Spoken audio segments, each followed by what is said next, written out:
Holy crap. Hey, can you guys not hear? Can you guys hear me? Oh, yeah, we can hear you now. I was on mute. Hi. Sorry, I ran a little bit late, but I had to. I pinched my my back on Monday, and I had to go downstairs and get some meds. It was, I don't know how I did it. So you're on meds? That should make for a groovier game. Cool. A deadlier game. Oh no. You It wake can't up possibly be deadlier. You wake up in the piss-laden streets of black. Hey. Fuck.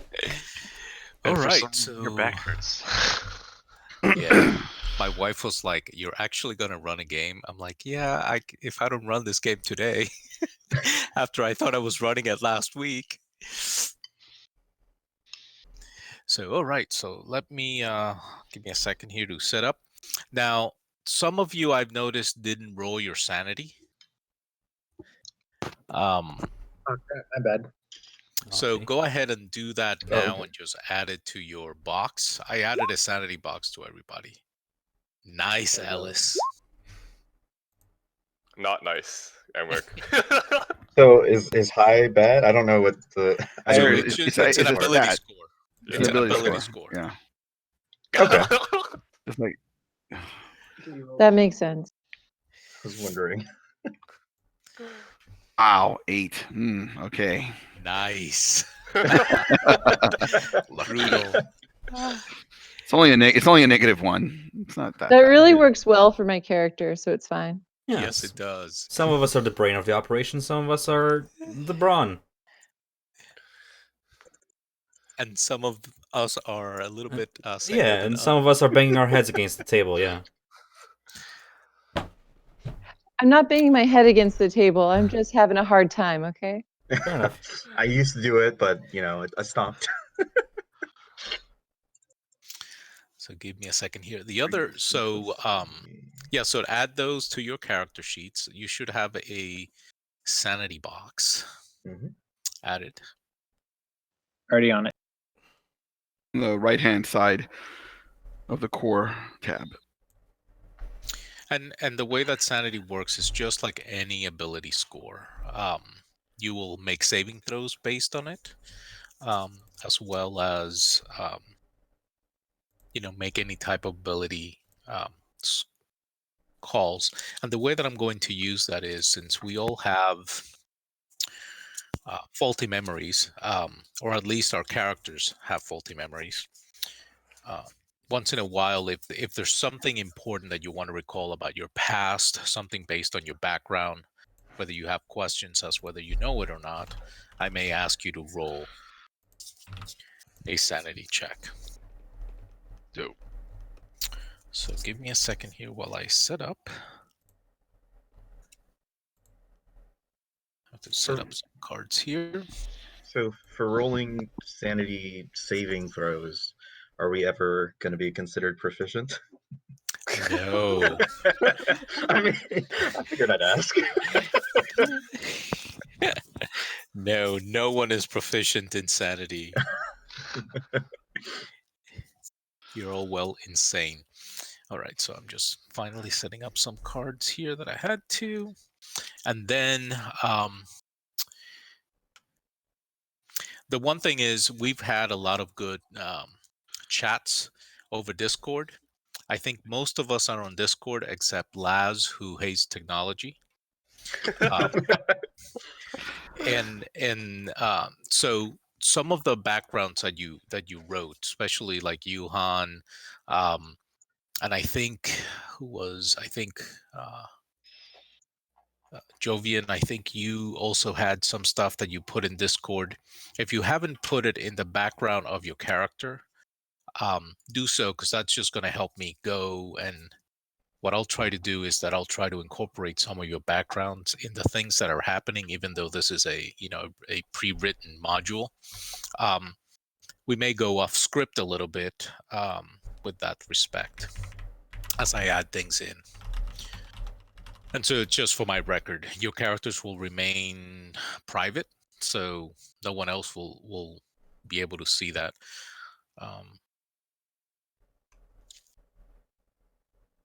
So with that said, we have a large group. I just want to, I guess, go through and kind of introduce ourselves. And then what I want to do before we jump right in, you guys have had some time, so your characters have had some time to spend together over the last about 6 days or 5 days. And so we'll go around the table in alphabetical order with characters, starting with Emmerich, and anything that you may have shared or that other people in the party may know about you over these 5 days, things that you've shared or talked about, we'll go into that character intro. So first, I'll go first. My real name is Carlos. I live in Indianapolis. I've been playing RPGs for a long time. I think probably longer than some of you have been alive. I believe that. I started with D&D Basic and played mainly D&D for many years, and then back in I guess 2010, branched out to a lot of other games, and now I'm kind of like I like to try a lot of different games, but I always come back to D&D. Um, Laz, as he'll mention, Laz I've known for about 30 years. We went to high school together. We were D&D buddies, and we lost track of each other for a long time. And eventually, back in 2009 or so, I think we reconnected through Facebook, and so we've been in contact since then and play a lot of games together. And also know Kuya 4, also known as Christian. He's playing Emmerich, and we played a game together of Dungeon Crawl Classics, probably a year or two ago. I don't remember. Started a couple years ago, I think it was. Yeah, time flies, and it was good to reconnect with him again. So those are the two folks that I know, and hope to make good acquaintances with the rest of you. So that's enough about me. I do have an accent because I'm of Cuban descent. I'm originally from Miami, though. So if I say things you don't understand, let me know. Even though that shouldn't be. You have a more So understandable that's me. accent than I do. I don't think that's going to be an issue. Yeah, and just let me know. So then, hopefully, the other thing I wanted to mention before I go down kind of the roll call, make sure you've read the adventure journal before we start, because I'll be leveraging some of that information as we introduce the game.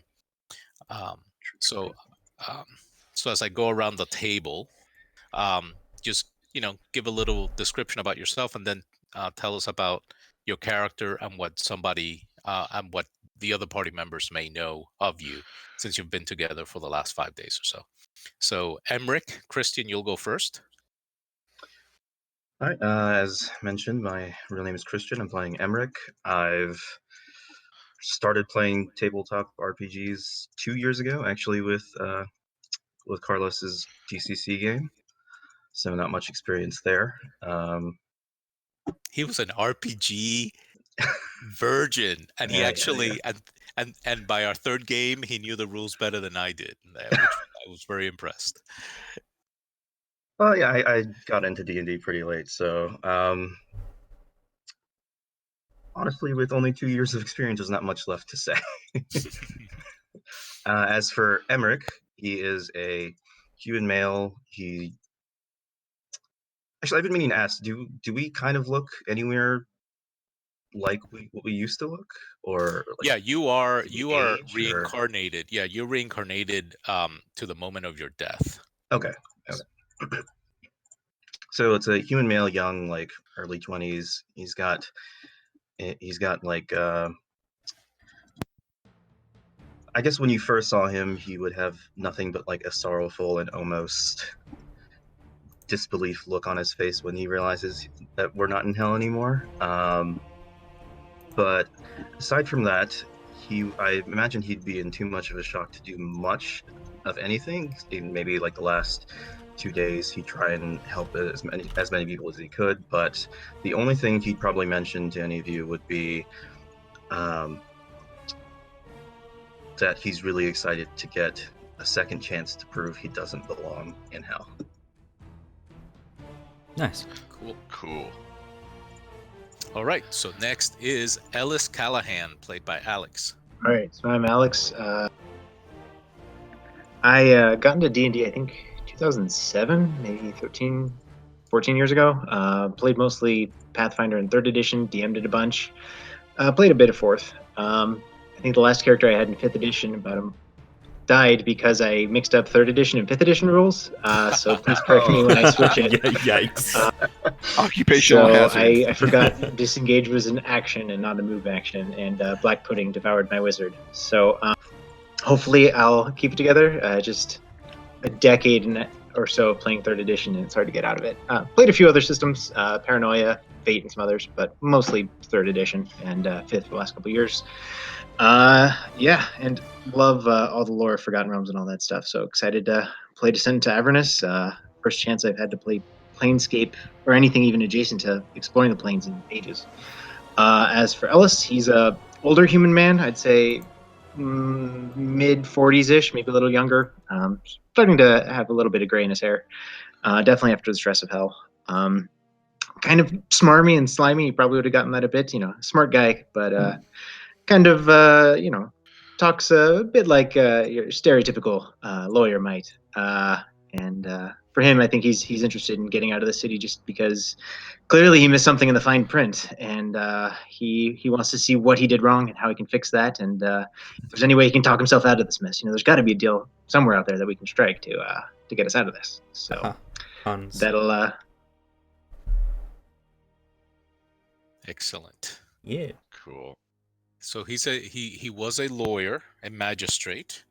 So he will get killed first. No, meet him.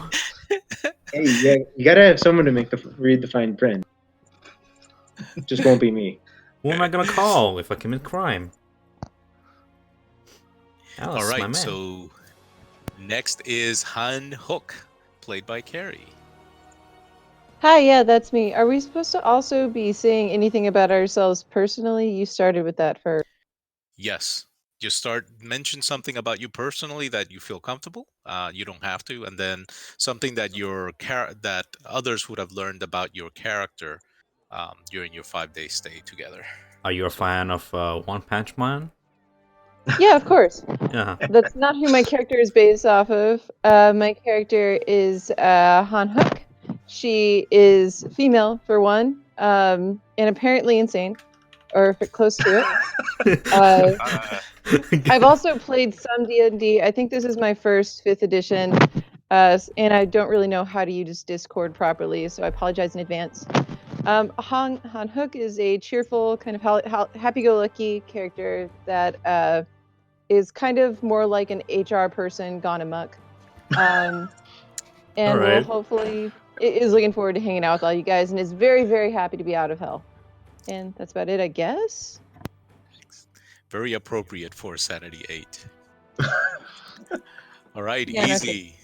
Easy Kai, played by Aaron. Hey, my name's Aaron. I'm also on the East Coast. I do networking, network security, that kind of stuff. And I got into D&D really late, like probably last year. I played it with a couple friends in real life, and I just had a blast. And I couldn't get enough since then. And Cool. yeah. I hope that I don't spoil the experience for you.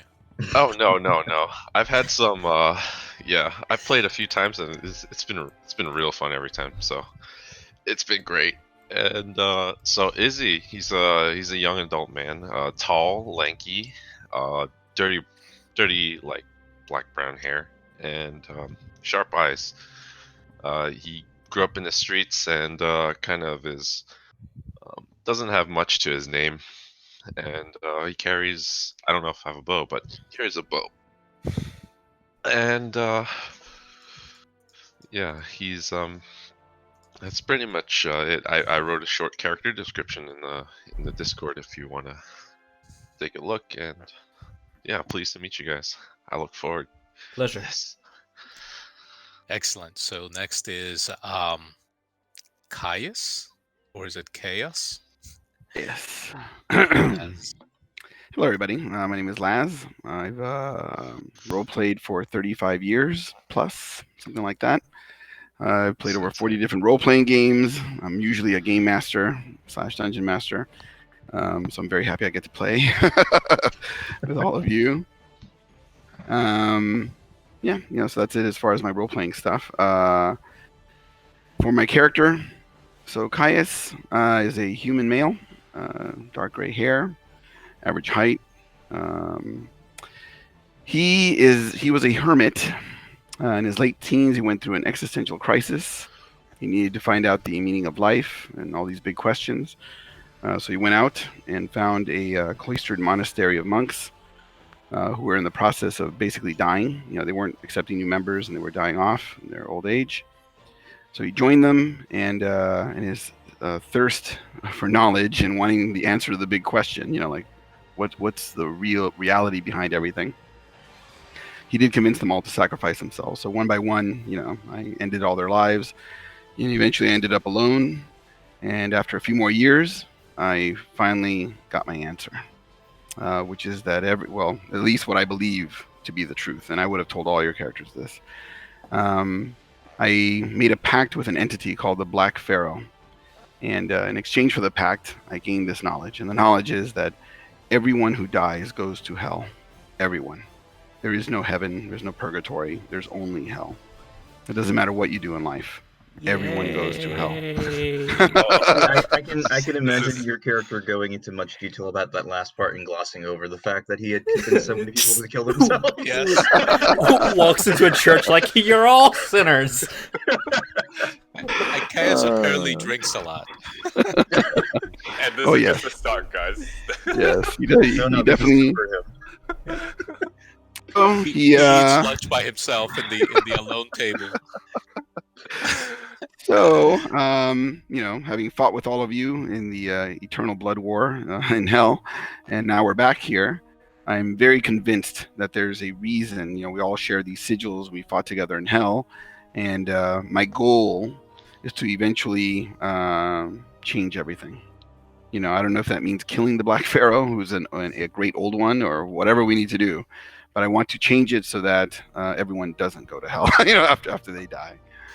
Gotta ask, is the Black Pharaoh, is that a Laundry Files reference? Nihotep. Oh, no, man. Yeah, it's a Cthulhu reference. Yeah. I bet. or maybe I just ripped it. Yeah, I read that one. It was terrible. It had Harry Houdini in it. Nice. Old Lovecraft. All right. Next is Mulgrim Firebrand, played by Jovian. Hello, my name is Jovian. Only started playing 5e about last year's. Played a couple short campaigns and one-shots. But before that, it was been a while. Started when I was in uni. Played some World of Darkness and Exalted, but took a long break to do school and life. But yeah, just recently started getting back in and hoping to have some fun. And character's name is Mulgrim. He's a mountain dwarf, very well built and very slightly racist to those that he doesn't know. He just likes to call other races not by their names, but by just a title. And if you recognize his tattoos, you could tell he was in the Dwarven military. Excellent. So Mulgrim also sits at the alone table at the opposite corner of Chaos.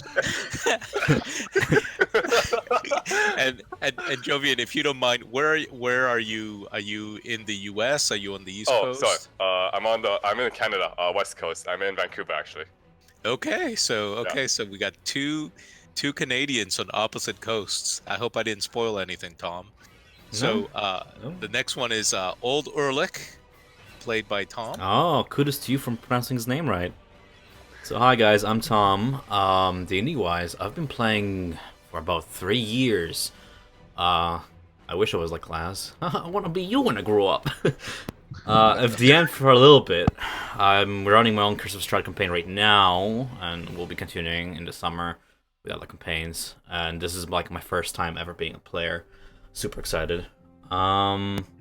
Yeah, I live in Canada, here in the capital in Ottawa. Yeah, and that's me. I'll be playing Old Ulek. A little bit about him. I was born and raised in the lower sector of this very city. Despite my diabolical nature, I secured a position within my family's business as a vendor of alchemical goods. Working alongside my mother and two older siblings, my sister Ea and my brother Tethan. Like you, I have met an unfortunate fate. 8 years ago, I was murdered, stabbed to death by unknown assailants. The rest, you know. So I'll be playing Nice. this old Nice. merchant of Baldur's Gate who's seeking answers like the rest of you. Why were we murdered?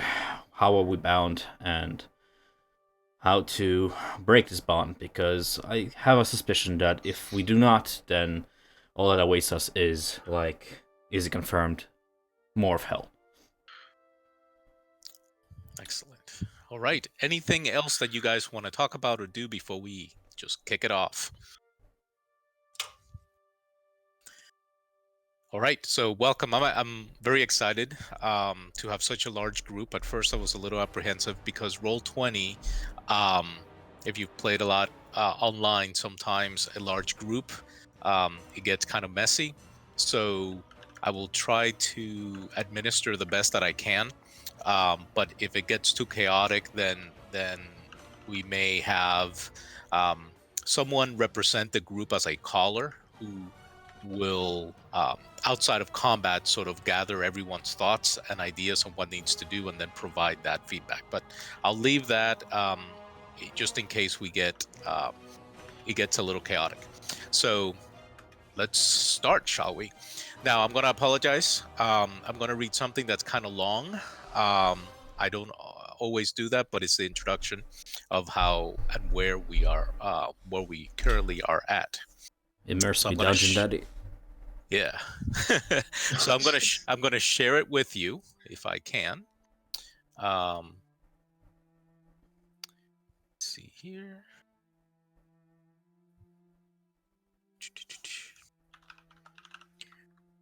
Let me know if you can see it. Did you guys get it pop up? No.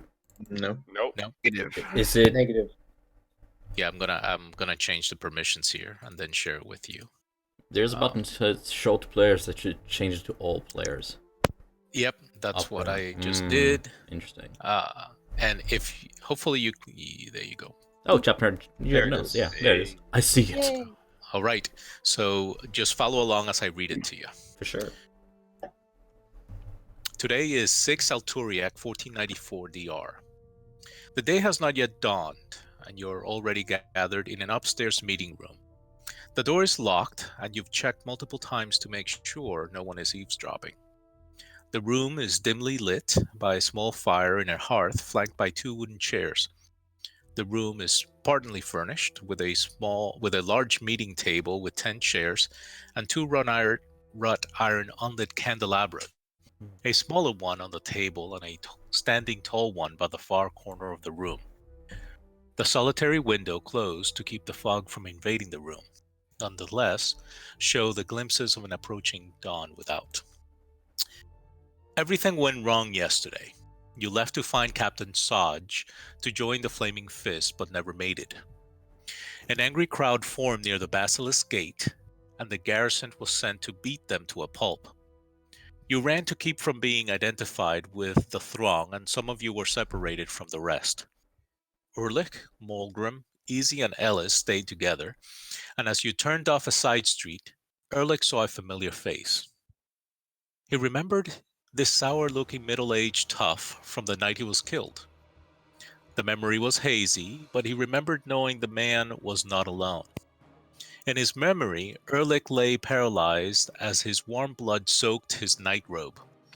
The man stood above him, and Ehrlich remembered the man's laughter, overpowering the others, as someone made an uncouth comment. Without hesitation, Ehrlich told the others of what he remembered, and the 3 followed him to the man's apartment above Jopalin's tea house.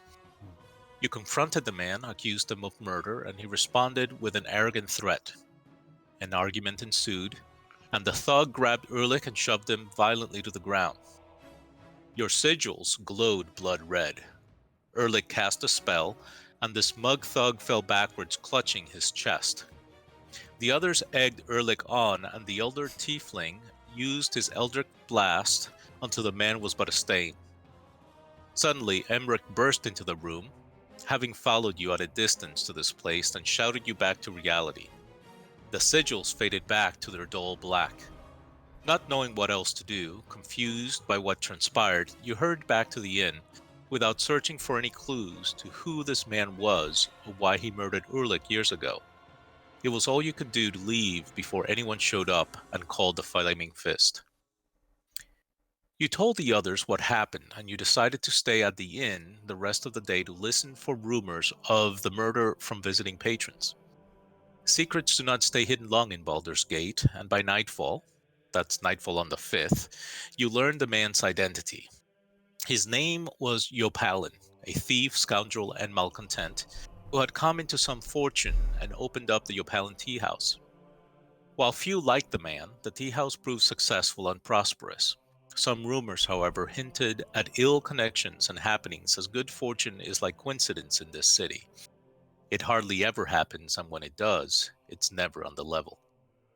To your relief, however, no one suspected you of the crime, although speculations ran wild, particularly regarding a dark cult, the Dead Three.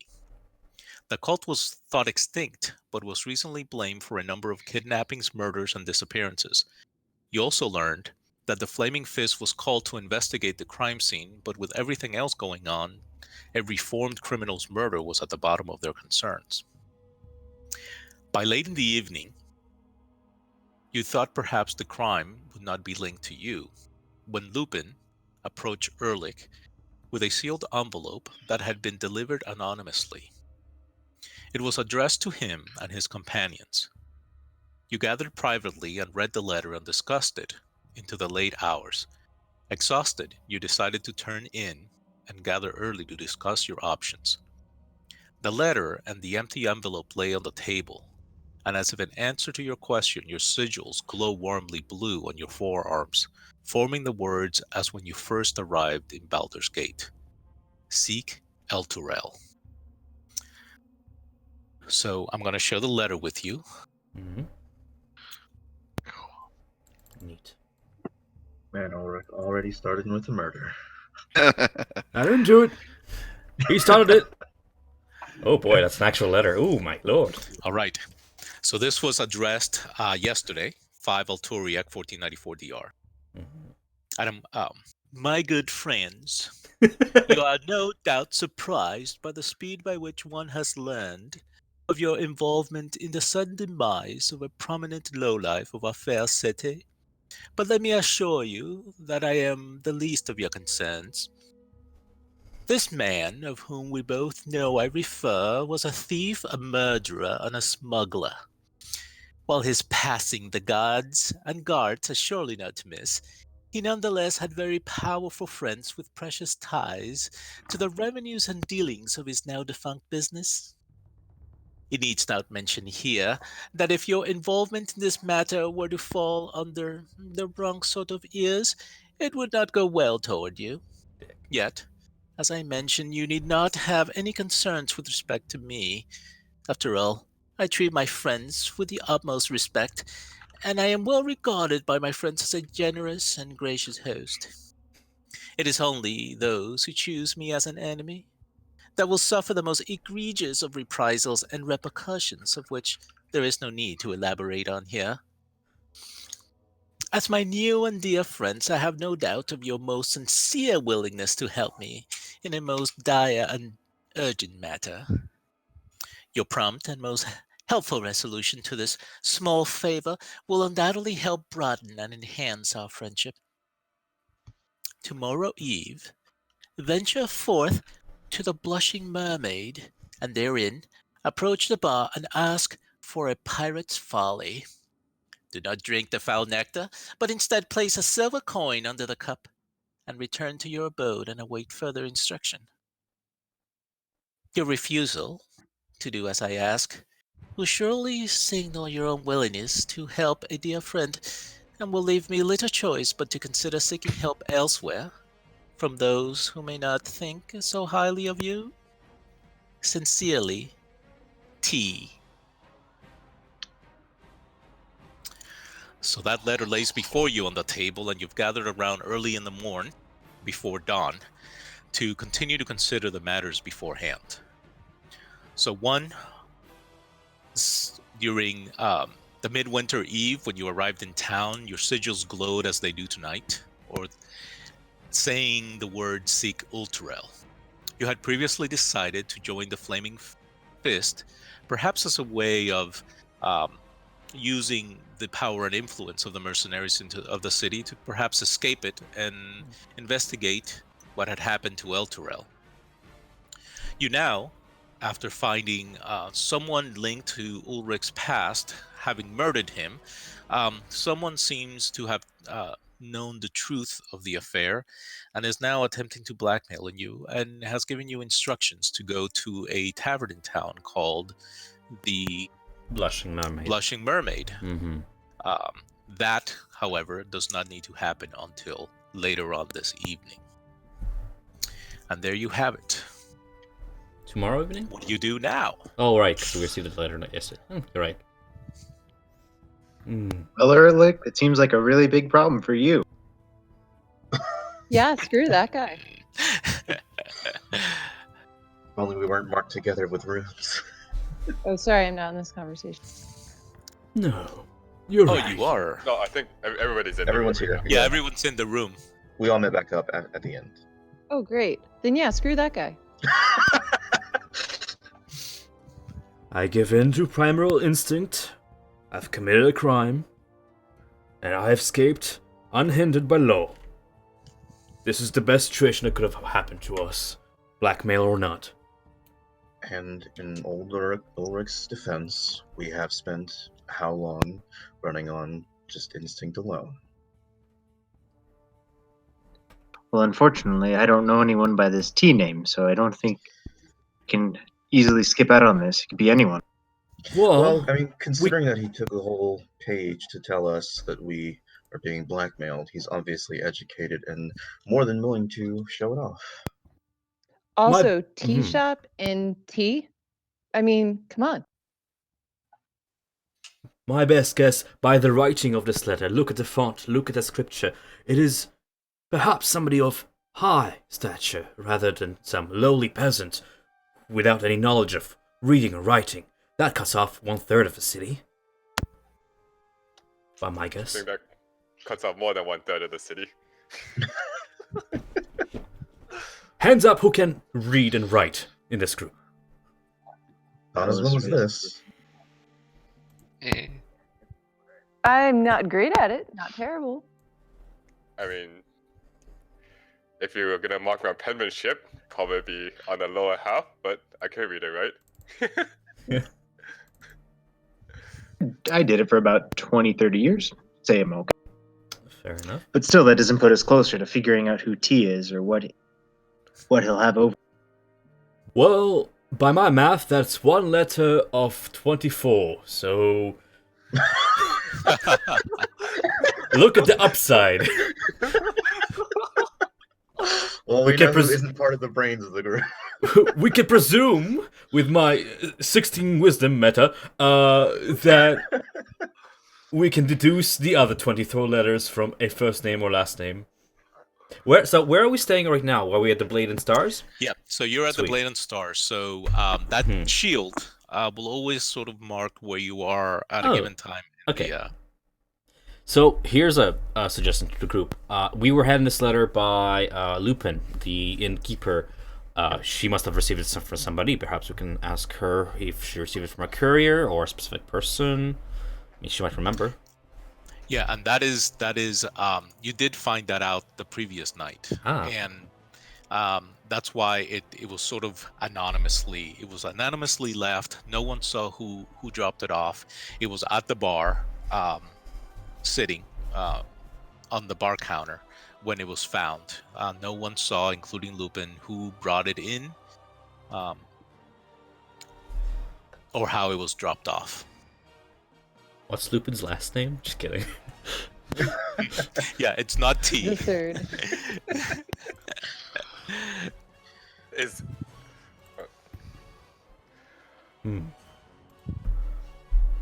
So right now we should probably set our priorities. Do we? We have till evening. Do we want to try Basilisk's Gate? To see if we can succeed in what we tried yesterday, or does anybody else have any other inquiries to add? Well, correct me if I I'm wrong, think but we should go to Joplin's tea house tonight. Is that kind Oh, of one of the us- scene of the crime? that's where our kill the they want us to meet at Blushing Mermaid, wherever that is. Oh Yeah. yes. Yes. Go to the Blushing Mermaid tonight. One of us should go ahead, as if they're disguised, to just look different. Go in the place, just pretend to be a patron like anyone else. Stay there until the rest of the group gets there, puts the coin under the glass, and leaves. And then whoever it is that we send ahead, who's disguised, stays there to see who picks up the coin. Clever. quick question: does anyone know where that inn is? You don't currently Do know, I? but it. Yeah, I mean, I was worried. Yeah. it's currently not on the map. Yeah, like I'm just thinking here, do I roll sanity or anything to recall that? Because I am from the lower sea. I mean, joke aside, I am from the lower sea. Would I know at least some hints to its whereabouts? Like, Yeah, Cardinal actually, direction? that's a good point. Yeah, yeah, I mean, it's one of the most well-known inns in the city. So, being from here, that wouldn't necessarily be something you would know. So I will put it on the map if you give me a second. oh, just okay. Yeah, it's not there. Hold on. I think it's that. No, that's not it. We have like a map in front of us. I'm just kind of covering my finger, like, it's there in the outer city. Yes. Right there. It was close to where it was put, but there you go. I think they moved it after we died. Yes. And relocation. I would also note that this person's smart enough to choose their words with care to hide themselves. They only said order one drink, so I think if one of us were to hide, we wouldn't be breaking the technical terms of this contract. It says a drink and a silver coin, so only one of us needs to order, as long as all of us go. I'm gonna review the letter real quick to see if she I mentioned agree. all of us or did she just spot me? Like, Not all of us did the crime either, so right. So who was I not know. there? Sorry, just to Well, but the letter was addressed to you, to Ehrlich, and the rest of friends. his Yeah, companions, right? And the letter just simply says you. It doesn't necessarily point to anyone. fair enough. But the English language being what it is, you can be both singular and plural. Damn the common tongue! What can be written in tiefling? I was only making a point about the last paragraph that it's we don't have to order a round of Pirate's Folly. Also true. It just says to order one and put a silver coin underneath. Any of Oh, us yeah. have skills in disguise or illusion? Well, as you happen to point out, I'm quite handy with a disguise kit. Do I have one on me? Like, I mean, it was part of my pack, but did we arrive here with our starter stuff, or? Yeah. Oh, Okay. yeah. I was gonna... Now, whether you died with that equipment or not, you don't recall, but somehow you appeared with it. Perhaps your friends in hell provided it to you. Ah, yes, the starter's revival kit. I also should admit that I am very, very sneaky. Ooh. And I was not in that original group. That is also true. sounds good. Yeah, and it might be a good idea to disguise you, actually as something different, like maybe disguise you as a man or a Or get a half wig? elf or something of that nature. Makeover time. I'll take a wig. Well, it's been a while, but let's see what I can do. What attribute is that again? The disguise kit? game master, the dungeon master assigns the attribute based on how you describe what you're doing. Uh, Guys, I agree. okay, I guess I'd add a wig, maybe throw some makeup on there Eyeliner? to make her, some eyeliner, maybe add in a scar or two. Ooh, about a girl, you I would getting love your a duster. hair did? Yep. Oh. Get her a duster, I guess. So who's disguising themselves? Is it Mulgrim? No, I It's think Han, I think. Han's Oh, getting Han? Yeah, that's me. Okay. Yeah. Han is Han's getting disguised by Emmer. Izzy. Yeah. Or, Yeah, but I easy. can Okay. assist. Wait, but is As- it? Oh, No, not Izzy. I'll help. I'll now adjust the clothing so I was to like- make her look more Yeah. lower city. You know? do have a full day to do this, and doing the disguise before you have to go to the tavern. Do you? It wouldn't take more than an hour or so to disguise her, so it's not something you necessarily want to do now, or unless she's going to wear the disguise the whole day, or what are you guys doing? I'll take the wig all day, and I don't mind day drinking. my kind of woman. Fucking- All right. Well, If we have some time to Why kill, not? I guess we could check out the Basilisk's Gate if we want to try and join the Yeah. Flaming Fist again. Yeah, let's not ruin the disguise with the peasantry. Although I'm You mean a pageantry? little concerned. Pageantry, You yes. should wait to Peasantry. do the disguise until before we go to the Blushing Mermaid. You know, the less people that see her in the disguise, the better. Yeah. Well, one 'Cause we thing I'm don't more want- worried about Mhm. going to Basilisk's Gate. Correct me if I'm wrong, but weren't we going there to join up with the Flaming Fists? Right. Yes. I'm concerned that if we go there, we might be assigned to do something like immediately, which would prevent us from being able to go to the Blushing Mermaid.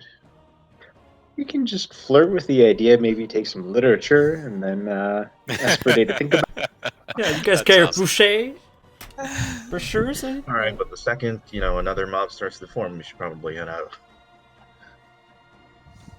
Just maybe don't bring Oric along. He might murder somebody again.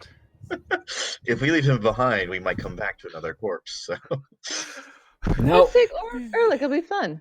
yeah. here's an inquiry, friends. I've been pondering this for the past 3 days. We died. We returned. Where are we buried? I have no experience with necromancy or the arts of the undead, but I would imagine if people have missed us in the last few days, seeing our faces again would be somewhat of a concern. I mean, you all look the same to me.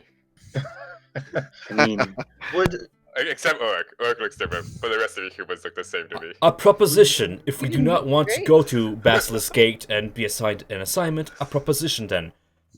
There is a... Do I know this? Do I know about the funeral home? Before I proceed with this? Yes, you would. Do you know where I'm going with this? I gotta discuss this with you. Yes, I remember the.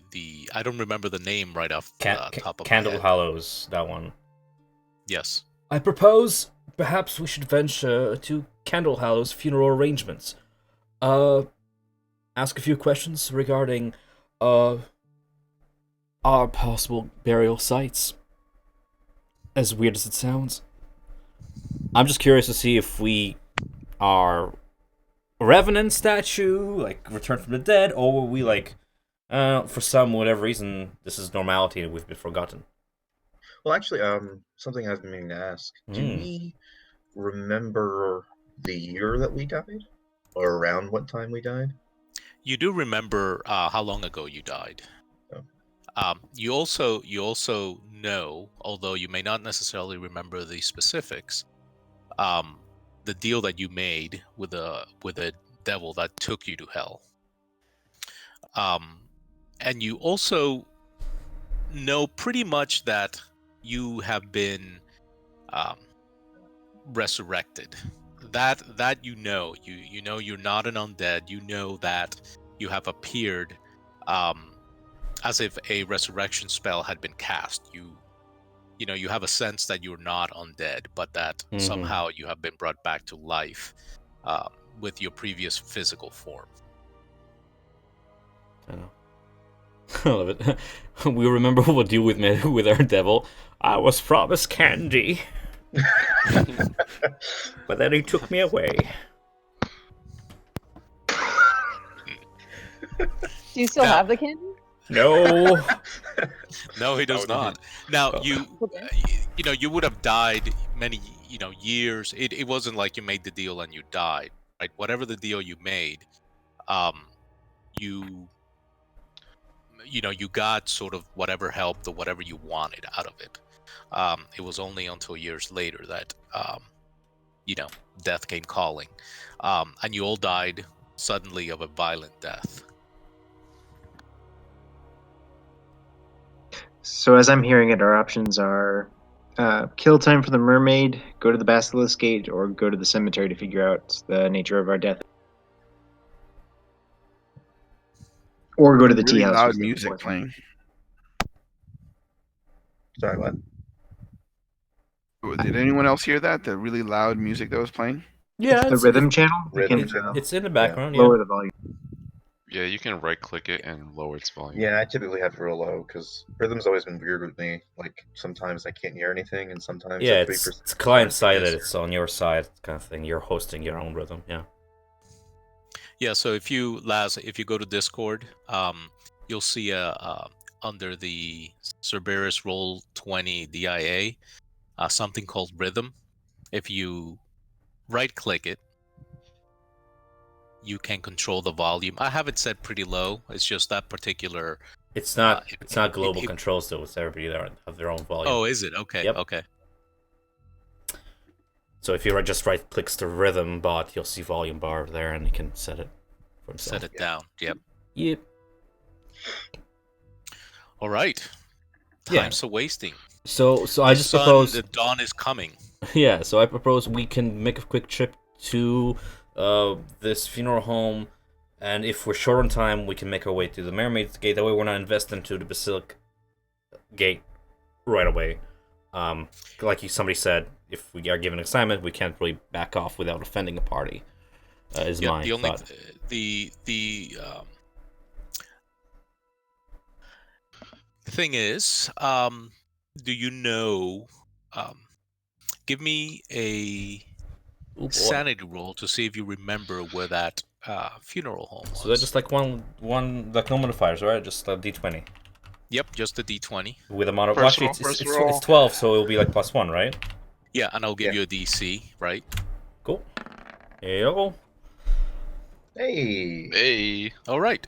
Actually, coincidentally, it is not very far from where you're currently at. So give me a second. Let me look for it.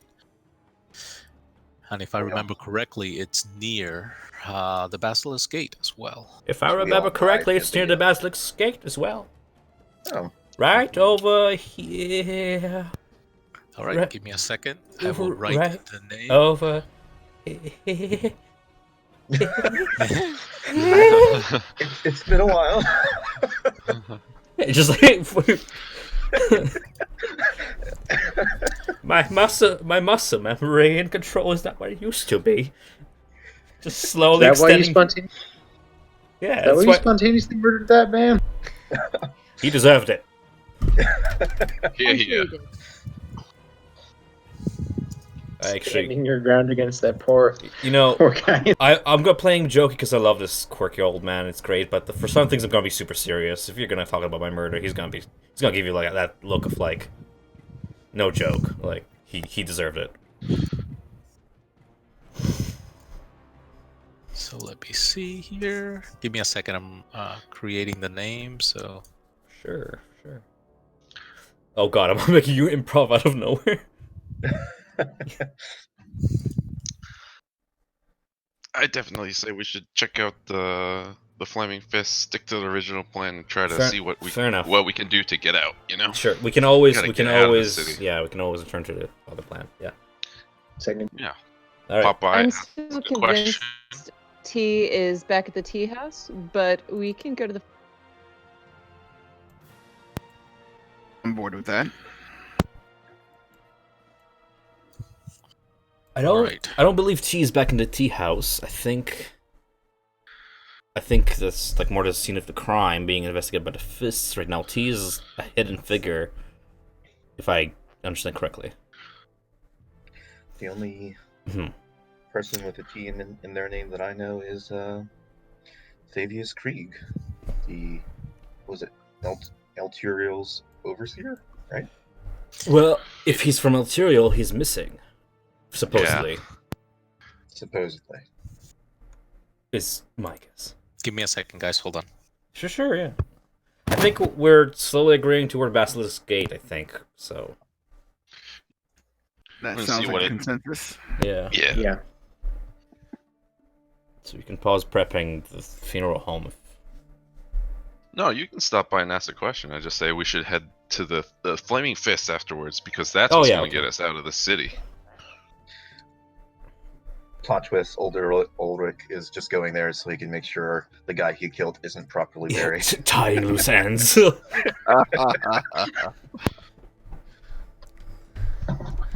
Yeah. I just want to make sure his body is never seen peace for what he's done. Well, and visiting the graveyard could also tell us what happened to our own corpses, if they were buried with honors or if they were dumped into the.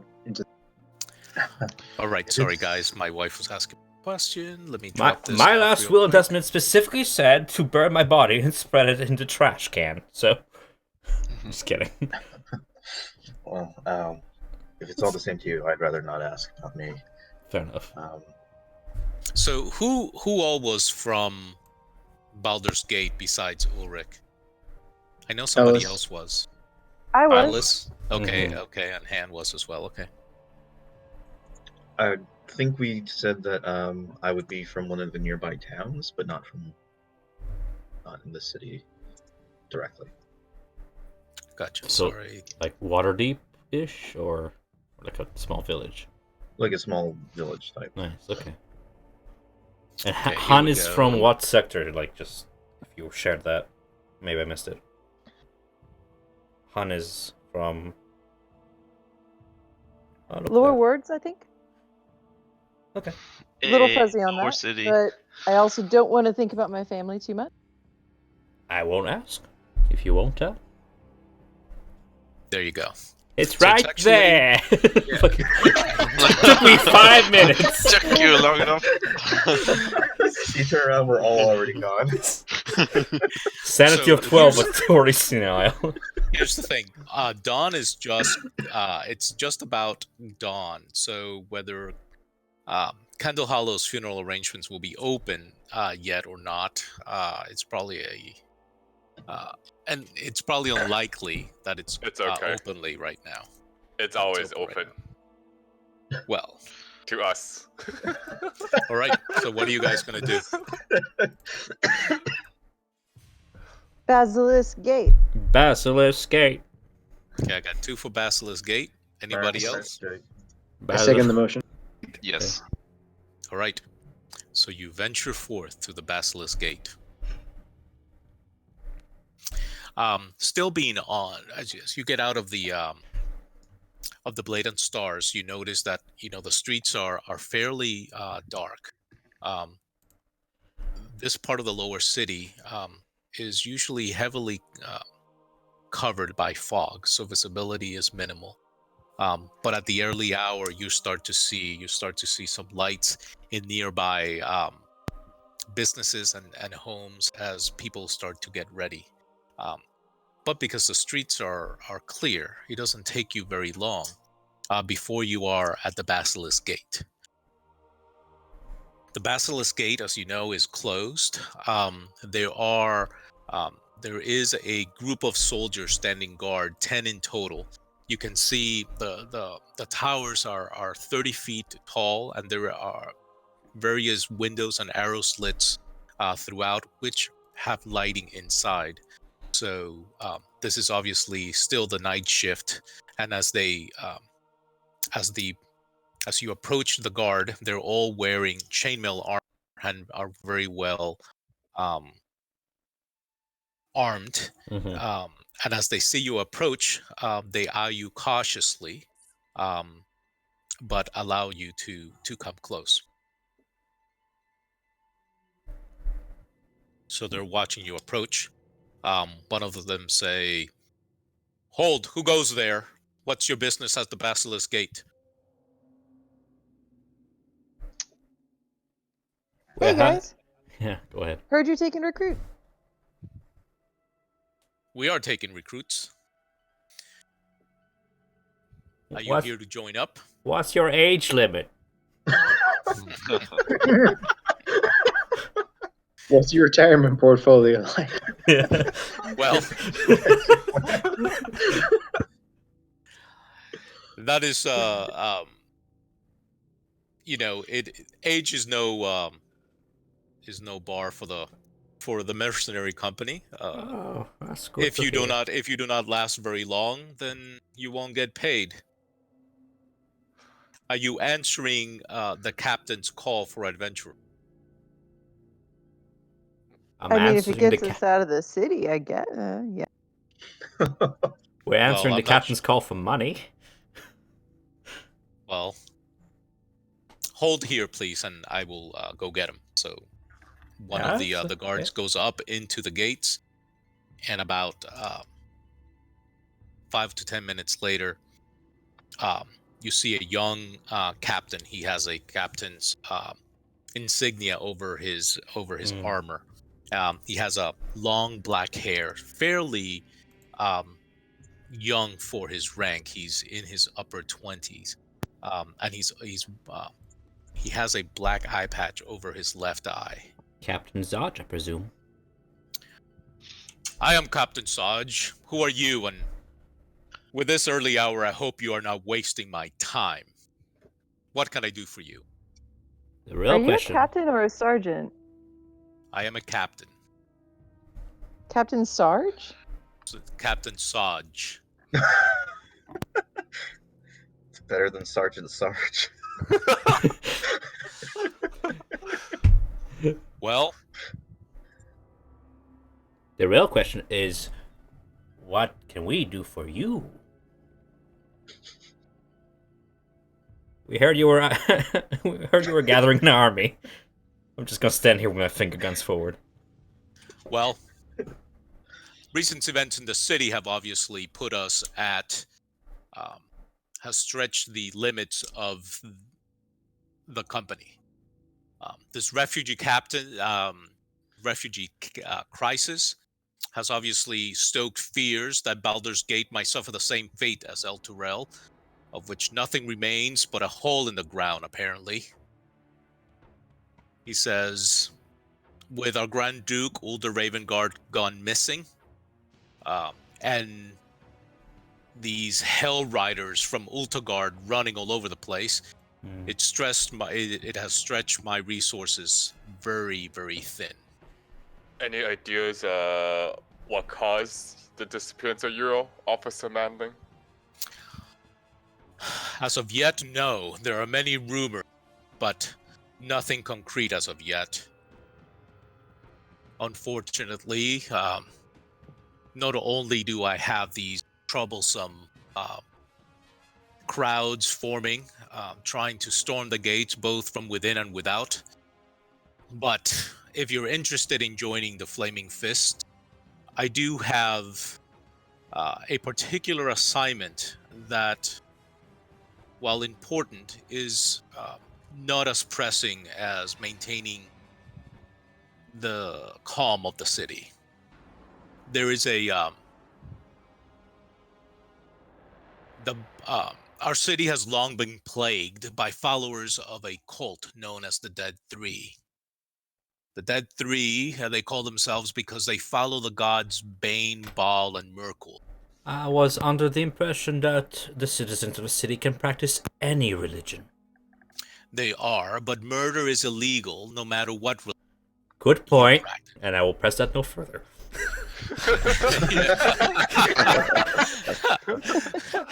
As a matter of fact, we thought we had wiped them out. But now that the You city... just said murder is illegal? Okay, cool, never mind. No, murder is not illegal despite the religion being legal. Oh, no one told me. He says, these purveyors of fear and death are taking advantage of the current crisis to commit murder sprees throughout the city. We just had one the other night. A good citizen by the name of Yopalin. As my appointed deputies in this matter, you would have license to kill these wretches on sight. Find their lair and wipe them out. Eliminate anyone who gets in your way, and don't worry about the collateral damage. Many citizens have been killed, or captured, or stolen for their evil practices. Don't worry about collateral damage. Say no more, Money. fam. Money, no collateral damage. Yeah. Where can I sign up? Yeah, he Money says, sounds good. And He then says- as I lift the battle axe behind my back. he says, well, money, I will, he says, if you take on this task, your recompense, once we hear no more of these dead 3 in the city, would be 200 gold pieces each. Yeah. It is quite more than a Flaming Fist mercenary earns in several years. Bounty hunting was never my profession, but never too late to learn. These Well- cursed cultists, how dare they kill Joplin? How Yeah, dare they? poor wretched soul. Oh, did you know him? No, but I heard his tea house was great.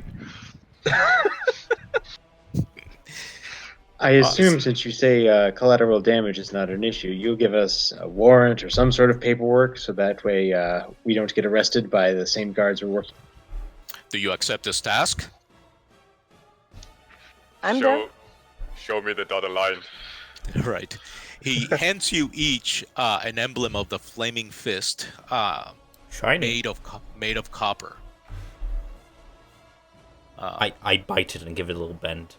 And he says, "This is all you will need to present the fist. Show it to any of my guards, and they would recognize your authority, as well as any peasant in the lower city that dares to defy the fist."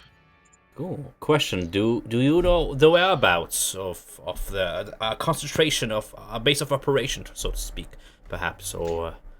Well, wouldn't that be easy? If that was the case, I wouldn't be offering pieces. All But right. hear this. Fact me. There is a spy that has worked for me over the years. Her name is Tarina. You know. Unfortunately, she has gone missing.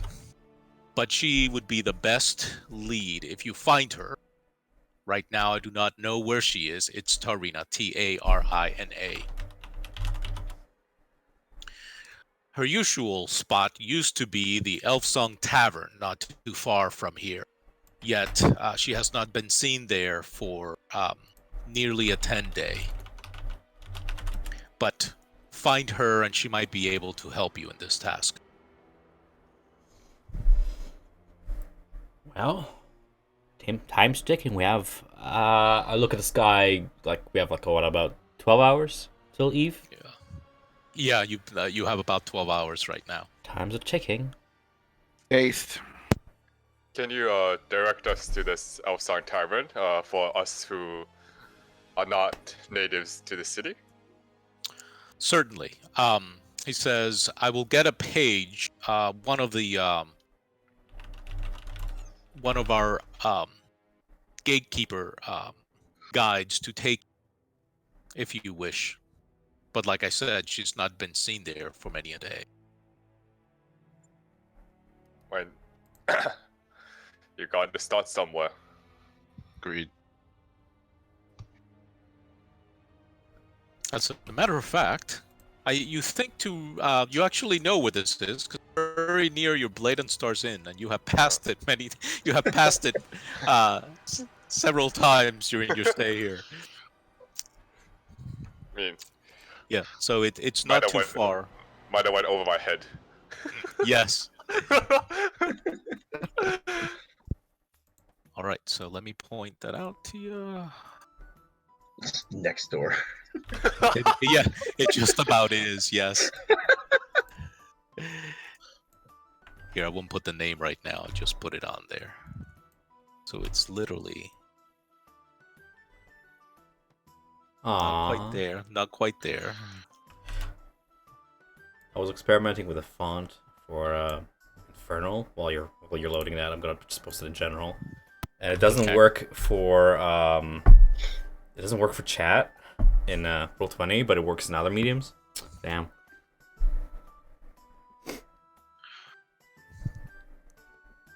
Oh well, it's a big tavern.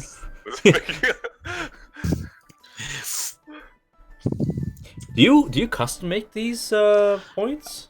Well, the ones that are small, those I've custom made. The ones that are large are part of the map. Oh, kudos to you for like making them on the fly like that. Cool. Yeah, so it's actually not too far. As you start looking about, you see that a lot of the businesses are starting to be. They each have a lamp outside, and light a lamp has been lit, and the glass that surrounds the lantern is green, which sort of signifies that the business is open. And in this early hour before the fog burn, the fog glows an eerie green throughout the city as people start coming out and opening their businesses. I look at the somber sight and I give a little sigh, kind of reminiscing about my shop.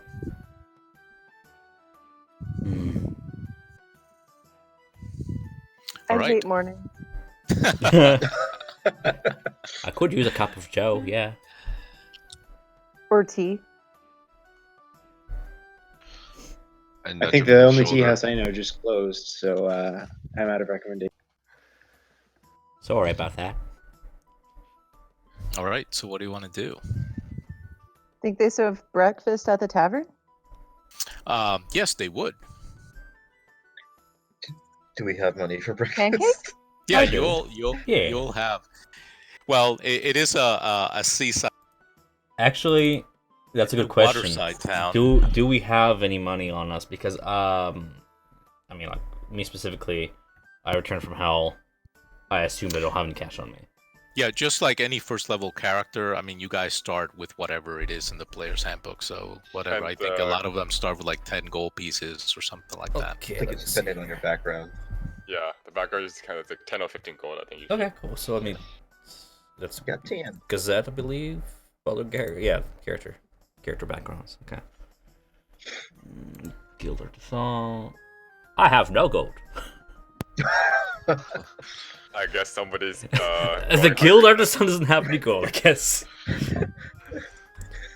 Wait, are you the Baldur's Gate Guild Artisan, or are you the? I'm a member of the Apothecary Guild, so like. Guild it's just still have one. The Baldur's Gate, that one doesn't have the full inventory. Let me search it up for you. Where are you searching? Just so I can find as well. You know, is it? Usually like D&D Beyond the background has like Okay. has like the full one. Race, yeah. If you don't have D&D Beyond 5e tools, Yeah. 5e2 is That's what what it I is. Guild Guild Artisans, at least the ones that I could find, start with 15 gold. 15 gold. Sounds good to me. That's a lot of coffee. Yeah, that is a lot of coffee. Spends it all in one day. Dies. My heart. It's like drinking like 5 monsters, like. Just like after the 5th coffee, it's just like, okay, roll me 46, drop lowest, another 46. All right, so where are you guys going? I've given you rights to move the shield, so whoever wants to be, take it and tell me where you're going. I say we get 2 birds stoned and go to Elf Song Tavern and get some breakfast. Do we want to stop by the funeral home at all? Well, they're closed, so breakfast. I don't think that will work up our appetite, and Han seems pretty hungry. Peckish. A little bit. It's been almost a decade since I had pancakes, so I'm down. Good point. The last thing I ate was my own face, as it was mushed by an axe or some shit. All right, so is that where you guys are going? Yeah. We're taking hell pretty lightly, aren't we? Like. That's because you don't remember a lot of it. Yeah, fair enough. Humor is the best medicine. All right, so give me a second while I change maps. Spawn tokens, yeah. And I'll put your tokens since it's all going to be black. Ooh. This is a big map.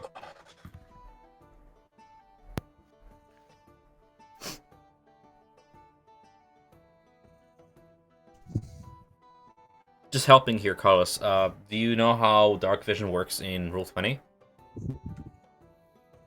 I do. Yeah, because it took me like some time to. I mean, I'm new to the DMing, so I'm just. Yep. So, oops, not two. We don't have two Izzies. Not yet. Yeah. Dun dun dun. Yeah, what class are you playing? Is he? Are you one of those clerics that can duplicate themselves? No. No. Part of the thing is he sucks at magic. He's a fighter. So I did not necessarily put you in the party order that you're in, and you should see yourselves down here. Yeah. All right. So as you approach the tavern, you see a huge female. The tavern is fairly large, but it looks quite normal. A warm fire, obviously, is lit inside. The windows are lit. Or they show that there's a fire from within. As you approach the tavern, you see a large female ogre standing by the door, but she does not seem to pay much attention to you. She just looks at you as you approach. How thick? Like, how many C's? Say that again? How thick? How many C's? Is it 3 She's a C's? D. Oh my goodness. Oh. Oh god. All right. So, who enters first? So, here's what I see in front of me. I don't know if it's supposed to be revealing as we walk, but all I see is a black box in front of me, so I'm not sure where I'm stepping. If you step Yeah. forward So, one, do you see the ogre? Oh, you have to. Okay, move your character into the thing. Oh, okay. Cool. Yeah. Right, it's a wall. Gotcha. Cool. Oh, hello. You gotta take the ball. Hello, beautiful. Hey.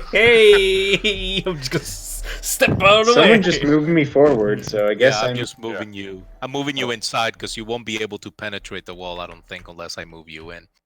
So the ogre basically let you pass. You were able to open the door. You come in. As you come in, the tavern is warmly lit. The hearth on the northeastern wall is lit, giving the room a warm feel. By the way, the temperature is about 65 degrees, so it's not. It's What's not a that very in cold non-American? climate. Because we're from Canada. Oh God! Well, you know what? Google it. 65 a little- Fahrenheit Celsius. 65 Fahrenheit. It's yeah, so freezing in here. It is 18 degrees Celsius. Celsius. I put my coat closer to my chest. Jesus. Yeah. My But it's bones. it's much warmer inside.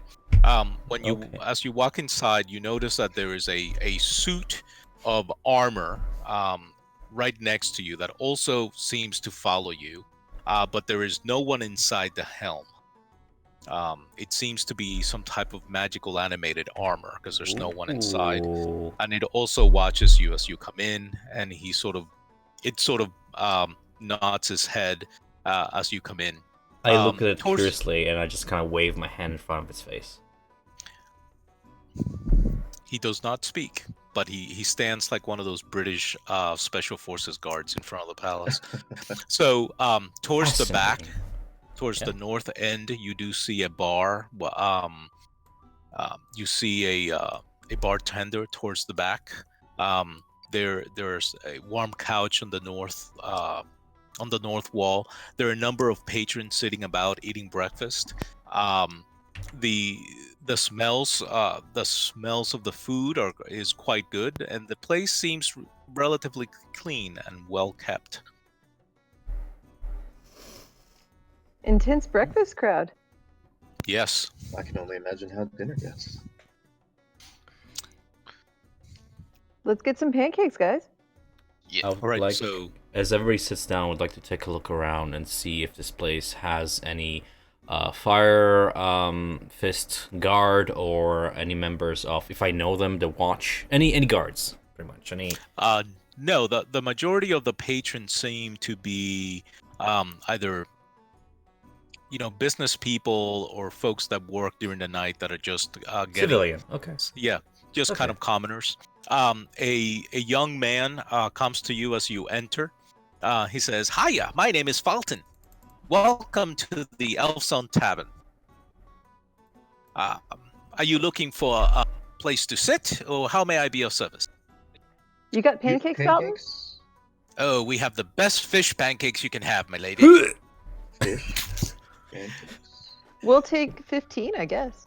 15. Well, You how- can take 15. I know. I'll have a bran muffin. Thank you. A round of ale as well, please. all right, Bread. so Just That's bread. just for me. That's Is your just bread for me. made of That's fish? for me. what's that? Is your bread made of fish? Oh no, the bread is not made of fish, but we can certainly put fish with the bread. No, just grain. Thank you. And I will take a seat right beside Edgeboy over here. Excuse me. Now he says, Have you been at the Elfson Tavern before, sirs and madam?" Is this a theme restaurant? "Well, in a sense, it is called the Elfson Tavern for a reason. I guess you must not be from around here." Is it because elves sing at this tavern? Because they're kind of a not a creative name for the tavern then. "Well, you must be the smart one in the group, my lord. The Elfson Tavern has been in Baldur's Gate for many years. It gets its name because it is haunted by a spirit. But do not worry, the spirit is not harmful to anyone. It just occasionally sings a beautiful elvish song, and many of the patrons come here to hear that song. Fortunately, we can't tell when the spirit will sing it, but know for sure that it's customary that when the spirit begins its song, for everyone to be quiet and listen, in order not to anger the spirit of the elf maiden who died within." Elves, always so fascinating. So if the maiden is dead, it's totally haunted then. Yes, the tavern is haunted. Yeah, okay, great. Where do I sit for my pancakes? Oh, anywhere you like, milady. I will be right back with your pancakes. I may also suggest that we have an excellent choice of fish cakes, crab cakes, and you cannot leave us without first trying our cheese and potato soup. I settled in this town, and I settled in the wrong town. It's a coastal town. I hate fish. What was I thinking? Well, I'll try that too. Very Morgan just well. asked for the biggest tankard of ale you got. By the way, Fulton is a cheering. He's kind of let me see. Hold on. Sorry. Let me read this. Fulton. Fulton, like this? Falten. T-E-N. Okay, Fulton. Okay. Yes, and they're both human, and you see that there are two servers. There's another server besides Fulton, and the bartender seems to just remain behind the bar. And he is a half elf, of quite advanced years, but very, very well preserved for his age. And he apparently is probably either the owner or the manager of the place, because he shouts orders here and there, and it's very attentive to the clientele. Gotcha. Do you do anything but wait for your drinks or your food? Perhaps, Fred, we should grab a table that's not so stuffed. There are 7 of us after all. I don't want to. Maybe we can grab the. Your notes kind of seem like you're saying the well-preserved elf is delicious. Oh, sorry. No. the- Ulrich's notes in roll 20. Listen, I just take information Don't in, go, I see it. and that's how I remember it. yeah, that's how.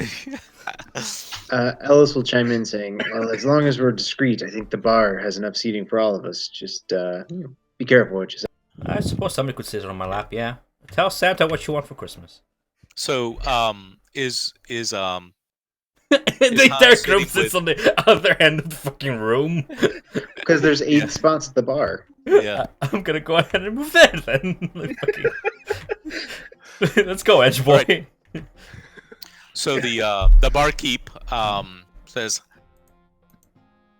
Hello, sirs and madam. My name is Alan Alith. I am the of the Elfsong Tavern. I see that Falton has already taken your order, but is there anything else that I can do for you? You seem quite acquainted with your clientele, long years. Do you remember everybody that comes to? Well, I try to remember as many as I can. Many of our customers are regulars. Ah, fair enough. I have not seen you before, however. Are you new in town? Not quite. Very, very, very new.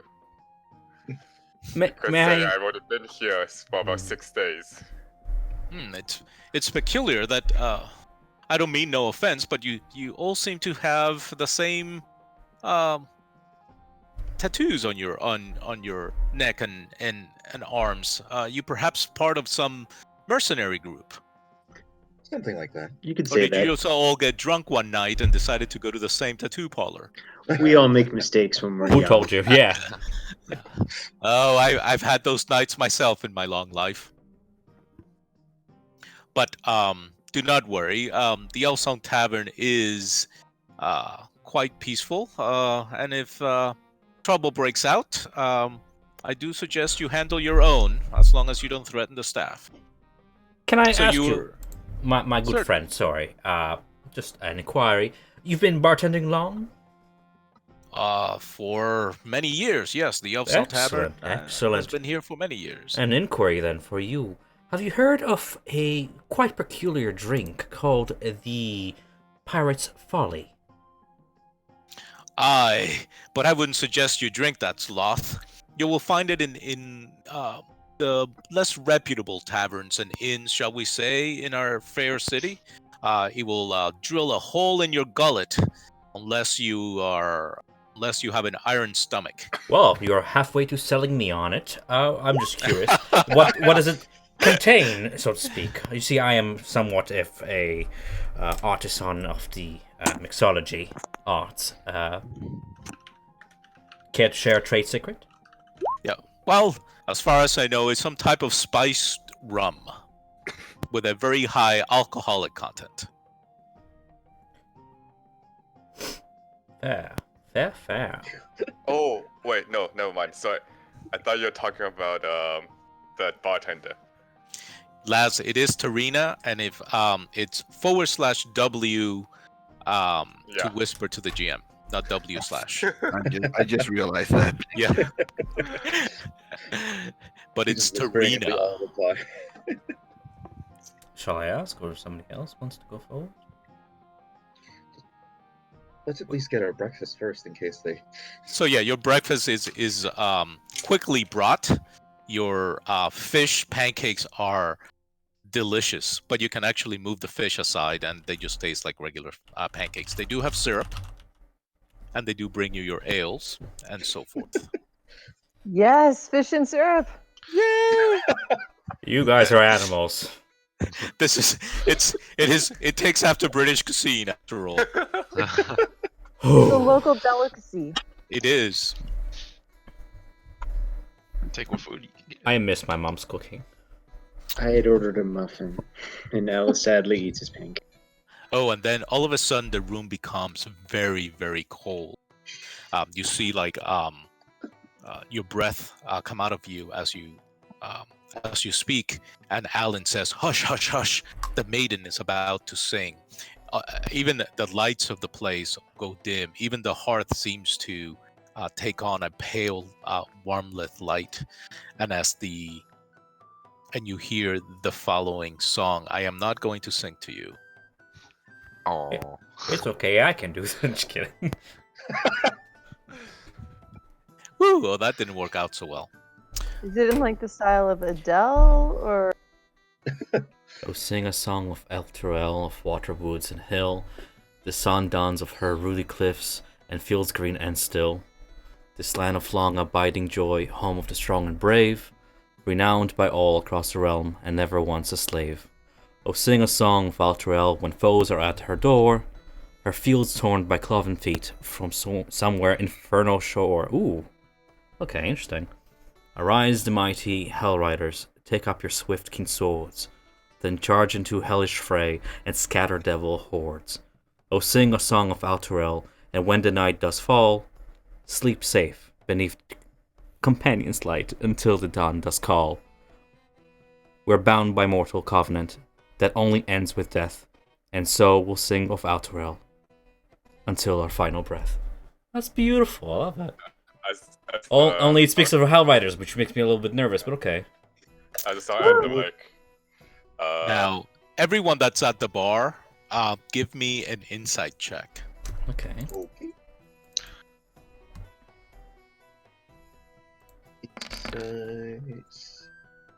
Oof. Well, that goes to sound quite literal considering what just happened to Alturel. Yeah, so everyone except Jovian and Easy, is that Alan has kind of a perplexed look on his face. Not the usual song, is it? No, it is not. In fact, I have never heard her sing that song before. She's pretty consistent. Usually her song is of a long-lost lover. That was quite interesting. Looking woman with a scar on her right cheek, blonde, middle-aged, and human. But there's no one here. Description. No, I meant the singer. Oh, the singer? What do you mean? It is a spirit. You don't see her. You just when the sounds come from everywhere. In a elvish voice. So beautiful, so mysterious. Barkeep, do you speak Elven? I do. I am half elven, and I do speak the tongue. So you know that she was So I singing of take it- Elturel as well. I do, and that's what confuses me. Also, I carefully look at every person in the bar to see if they're disguised. Possibly Tarina, but in disguise. All right, give me an insight check.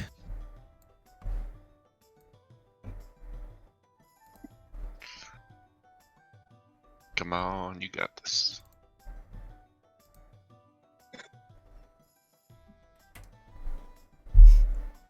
It's a beautiful song. I love that shot.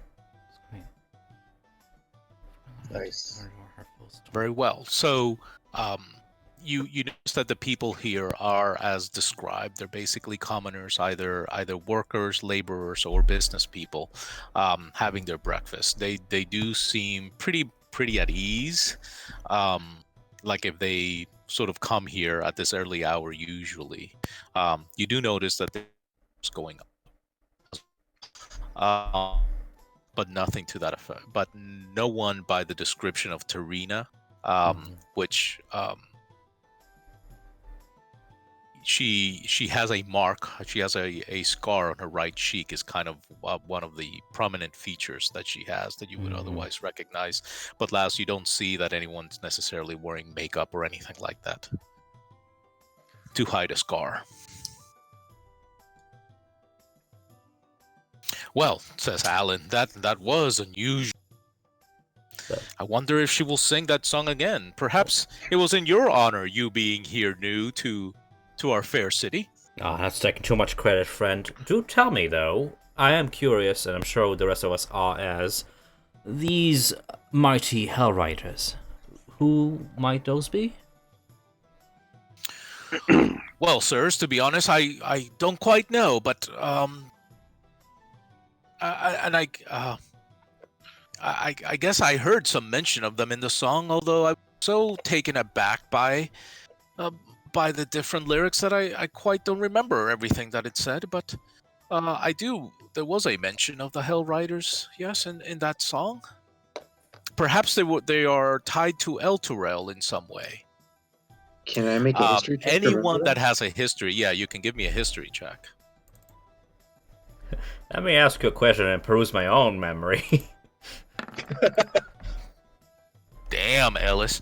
Ellis, I guess you may have been at some point in Elturel.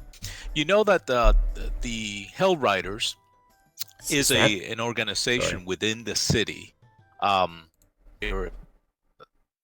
are paladins, and they trace their lineage to an angel who charged by the name of Surreal, who charged into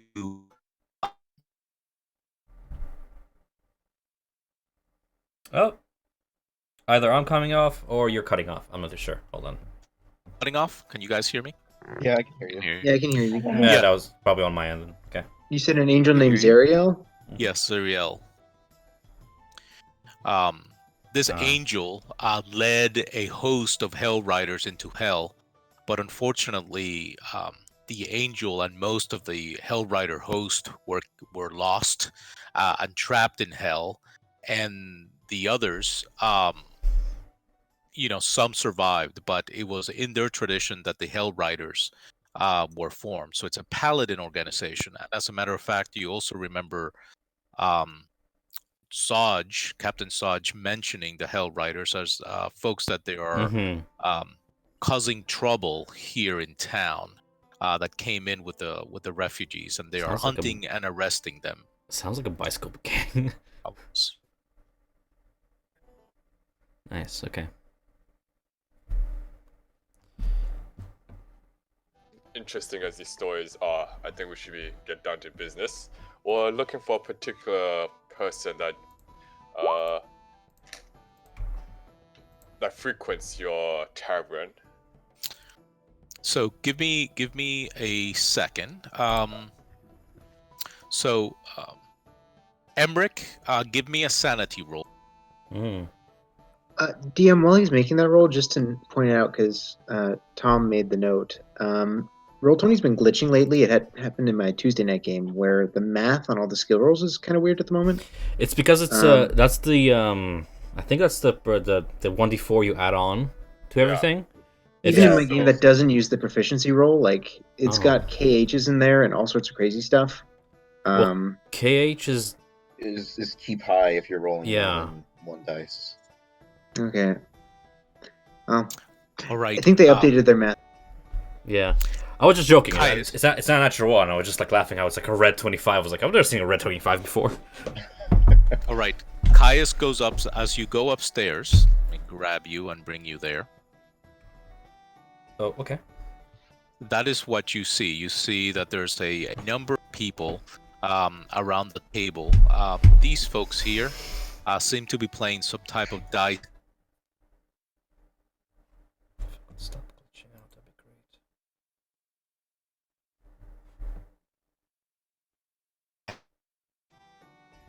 Does anyone in the room fit the description of Tania? None of them fit the description of Tariq.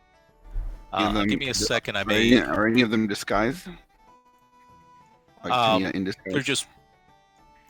Give me a second. I will tell you who they are. So this one here is it's a female human. She seems to be wearing long robes that are the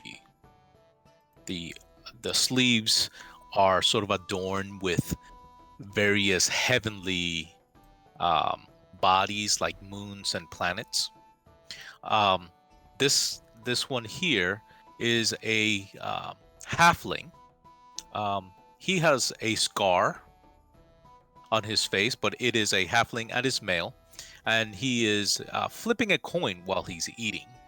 The one to the south here is talking to the halfling, is also a human. He's a male, and he seems to be talking to the guy at the table, to the halfling at the table, while practicing some lines of some kind, reading it off a sheet of parchment. Here you have another human. He seems to be dressed like some type of sailor or shipwright. This guy here is a half orc, kind of tall and strong. He seems to be some type of laborer of a kind. He's not dressed very richly, and he seems to smell even more strongly than a usual half orc. To the south here is another halfling that is dressed in earthly tones and colors of loose leathers. So that's who you see up there. And these folks are playing dice. As you come up, as you come up, they sort of look at you, don't recognize you, and continue to do their own stuff. I walk up to this. You said this was a lady with like a crown. Yeah, of robes with heavenly symbols on her robes. Walk up to her. She looks at you. Yes, may I help you? Good day, my lady. My name is Mortis. Good day, Mortis. How may I help? Scribe of the Southlands. I'm here looking for a fellow poet. Her name is Tania. Tarina. Tarina. Would you happen to know her? Tarina? Oh, certainly. She is quite a local here. We all tend to play Baldur's Bones with her, but we've not seen her for some time. Is she a friend of yours? I'm a old associate of hers from the Southlands. Oh, I see. Well, she's quite good at Baldur's Bones, so we're quite happy, and the people here at the table are sort of listening to your conversation, and they laugh when she says she's quite good at bones, so we're kind of glad that she's been gone for about a 10-day. It seems to be going much better for us at our gambling. I have something of great value for her, which is why I'm trying to find her. Oh, you say you haven't seen her for a while. How long has it been? It's been about a 10-day, to be precise. The last time you saw her, what condition was she in? Was she just playing around or drinking, or was she around a certain group of people? Well, give me an insight check.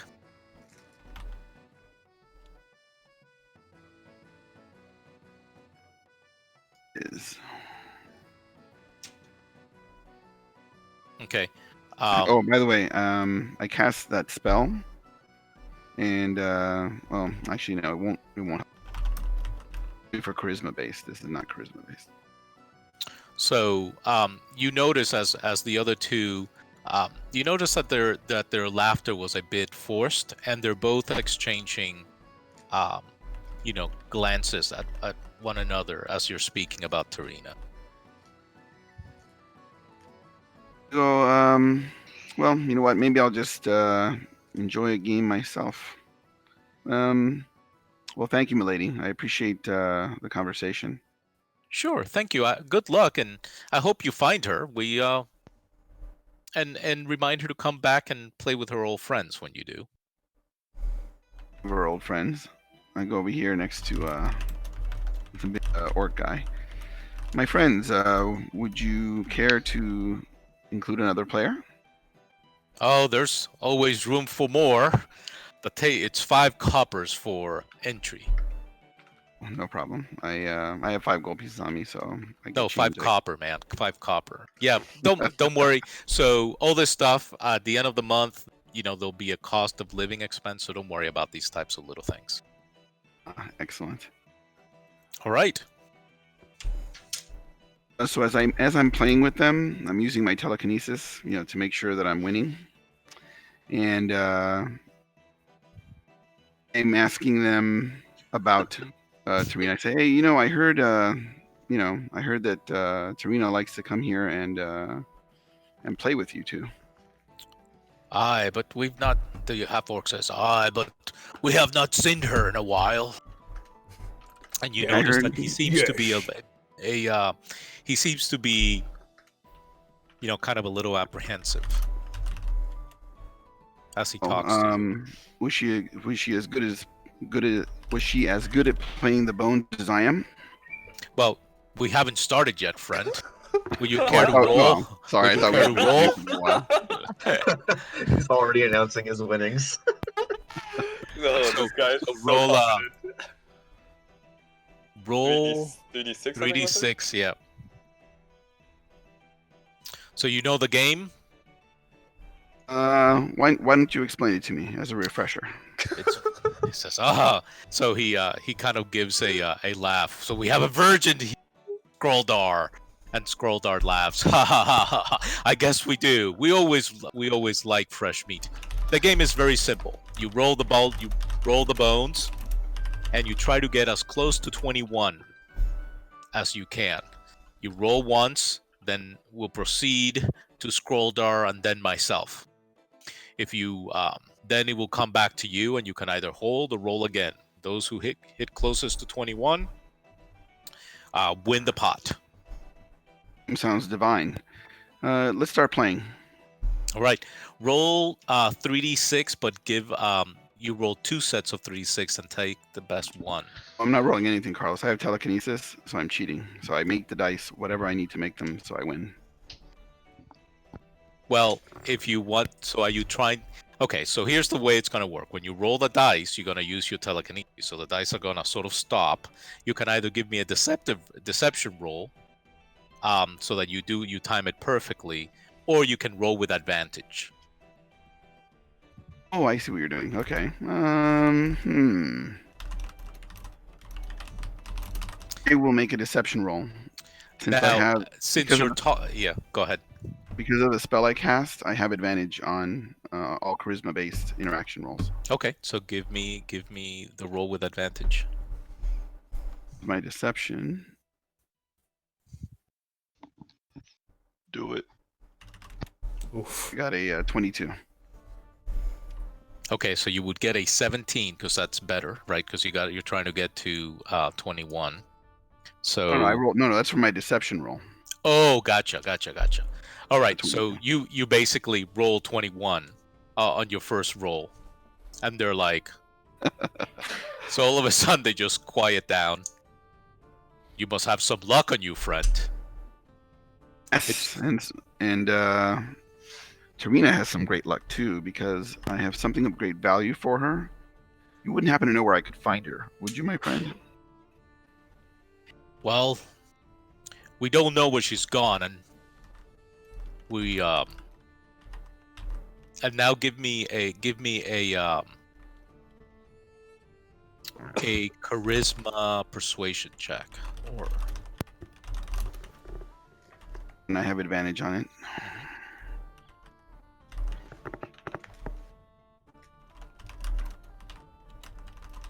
okay, he says, well, in order not to continue this game much longer, since I fear that your luck may be too great for us, we're quite worried about her. She usually comes here every night and plays with us till dawn. But all of a sudden she is gone, and you're not the first ones to be asking for her all of a sudden. Do you know what other places she hangs out at, by any chance? No, I only know her here, but the fellows that are looking for her seem to come to the tavern every day looking for her. They're quite tenacious in their pursuit. Describe them to me. Oh, you cannot miss them. They are a rough and tumble lot. They come in a large group. One of them, the one that seems to lead this crew, goes by the name of Deadeye. You cannot miss him. His right eye is white with death. He's obviously blind from one of his eyes, and his men call him Captain Deadeye. Usually come around the same time of day, or do they vary what time they come here? They come 3 or 4 times a day at all hours. In fact, if you wait for them, you might be able to find them. I'm not going to torture you with my luck any further, but thank you so much. I really appreciate the conversation. Well, sure. I'm glad. Don't come and play with us again. They both laugh. I leave my winnings with them. You know, I keep the money that I normally had, and I'll say, I leave my winnings with them, and I say, for your time, thank you. Oh, friend, is there a name in case we see her? Or a tell her place more- where you're staying? Oh, just tell her Mortis is looking for her. Know what to do. All right. All right, so coming back down to the first floor while Caius I go was back- doing that conversation. Hold on, I so am I'm going going back down to the first floor, by the way. Okay, but this is in the meantime. Did you guys do anything while Caius was talking upstairs? I contemplated what was wrong with him because he was gone for so long. We talked about hookers and coffee. Yeah, okay. We'll make our own team, Caius, with hookers and blackjack.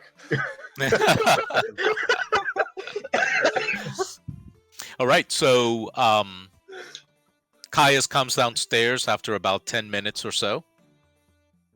Did you wash your Caius will be hands? back down. There he is.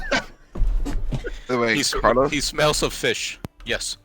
in about Try some of let's this say, I mint, don't it's know, great. 7-8 rounds or whatever. Smells of fish. Doesn't have his spell's 15 going- gold anymore. The spell's going to end, and they're going to know that I used magic to influence their mood. Okay.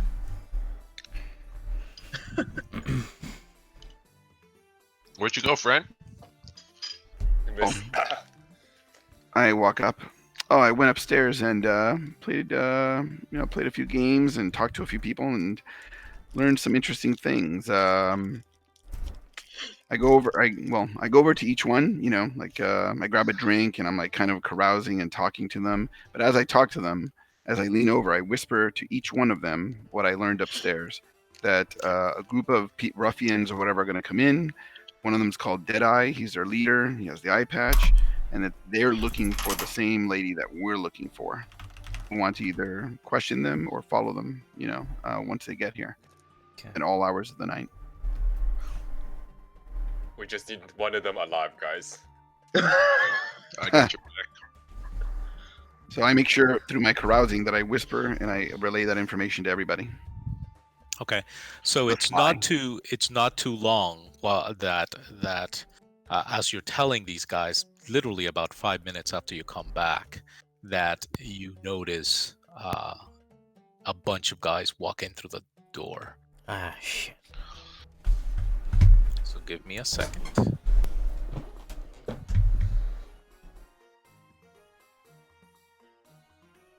This is not quite the music that's needed for this occasion.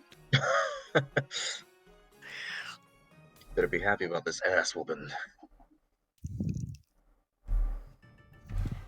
I mean, I'm not about to start shit with an ogre outside and Yeah. animated armor. You remember that Alan told you that this is a rough place, and as long as you don't mess with the staff, all things are fair game. Hold on. So, sorry. Let me see. I'm not quite... Ah, there it is. Okay. So this guy comes in. Can you guys see that? Yep. Oh, Is nice. that Deadeye? That is Deadeye. Is that I wonder. So give me It would a be funny second. if he had Hold on, I'm still like getting two eye patches over his eyes. Okay, I'm still getting the hang of this. So give me a second. Okay, so here we go. Take your time. So and he check him comes out. in first.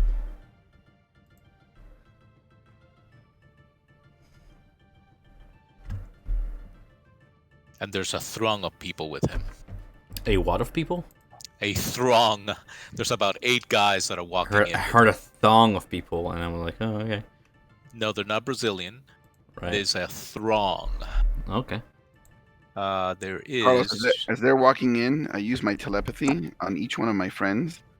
Tell them that they can use me as a hub of to transfer knowledge between us, without having to give away that we're communicating. I nod. What race is Caius anyway? This is human. Human.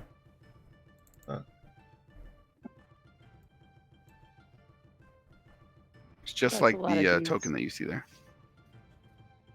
Yeah, there's a whole bunch of guys that have TPK just guys. come in. TPK. Wow, that's a throng. TPK So- guys. Again, we can communicate secretly. You all communicate with me, and then I pass on the message to whoever you want to. That'd be in a very effective form of communication, but Better than speaking aloud. So you notice that they're sort of walking towards the patrons, right? And they're asking very loudly about this Tarina, and they describe her to a T.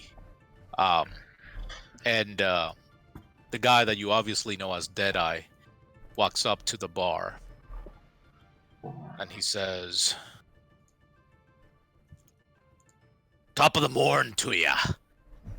I see that you are new patrons to the tavern. Perhaps you can help me out. I am looking for a friend of mine. Her name is Tarina, and she, I have business with her, and I have not seen her in some time."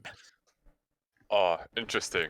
Because we are looking for Tarina as well. You wouldn't happen to know. You wouldn't happen to know where we can find her, would you? And who said this? Okay. Mulgrim said this? Okay. Ask us where Tarina is. Do you know where Tarina Yeah. You want some pancakes? He says, Mulgrim. Oh, what business is it of yours where Tarina is? We're just here we for have some pancakes. private matters to discuss with her. No, fuck it. I flashed the badge. Okay. Official business. I guess this. Well, I mean, she was a spy, guys. I guess we're doing this the hard way then, guys. Oh, so you flash your Flaming fist badge. Oh my god. yeah. He looks at it up and down and he says, "Is that supposed to mean something to me, little man?" Now, listen here, Sonny. Who is this, Ehrlich? Yeah. Yeah. Yeah, so he looks at you. I stand up and I'm guessing I'm about his chest height. Yeah, well, he's about 6'4". Yeah, and I'm about 5'4", so... Okay, so yeah, so you're about to his belly Listen, I'm walking around with a quarterstaff to help me with my gait, hunched over and shit, so... Listen here, Sonny, and I just kind of give him a light tap with my quarterstaff. I had something for this. You have something for what? We don't want any trouble, alright? We're just here looking for her just as you are. Perhaps you and I can come to some kind of middle ground and help each other, perhaps. Oh, so you cast a spell. Perhaps you and I can come to some sort of compromise. Did you say it like that? All right. What's the DC? Perhaps you and I could come sort of a deal. All right, enough of that. Sorry, what? What's the DC? It's 12 plus D4 because that's how that works. So I'll just go ahead and roll it. No, he'll get to roll it, but you cast a spell. He Yes, gets so to roll my like DC it. is like my the DC DC. is this. It's because I roll it with so it's 13. No, it's not 1d12. It's Oh yeah, you're right. 12 plus 1d4. Yeah. It's, There we go. That's more like it. There we go. So DC's 14. no, so your saving throw should be 10 plus your It's 12 plus D4. I can whatever the is it? I'll Well, show you. because we're using the Proficiency die. proficiency die. Oh, because we're not using the die. proficiency die. Right. Got it. So okay, Yeah. so it's 14. Yeah. So okay. DC Yeah. changes depending on, Which is how well interesting, Sometimes I'll succeed, sometimes I won't. I don't have to be dependent on Gotcha. some solid number. I like that. So hold on. I have to change so that it doesn't do whisper rolls here. So you see his roll. Do I have to whisper you my rolls? No. Okay. He Oh, all right. Eldritch Blast. Oh no! Oh Get no! wrecked. Everyone, So- when Carlos starts the night like that, Yeah. Well, it that's could only good. get worse. Put it that way. All right. So in this I've particular played with case, him for years. It's a bad sign. so as he okay, so as you cast a spell, he feels his head getting heavy, and he shakes his head and he goes, "Why, you bastard, I whisper. try to..." Yeah, I whisper to whoever is doing the chaos, like, nope, didn't work. Yep. So now Yeah. give me so now we go to init. Oh, cool. Well, Uh, I guess we're doing this the hard way. I bring out my take out No the spell gigantic battle slots. Yay! Oh, warlocks, fun stuff. one spell slot. Delicious. So initiative, eh? So just like that. that That's it. good old That sends it- initiative. That sends it to there. Good old initiative. Does it set? I don't know if it's sent it though. Oops. Sorry. Don't forget to have your token clicked when you roll initiative. Okay. Oh, that makes sense. There we go. Ooh, baby.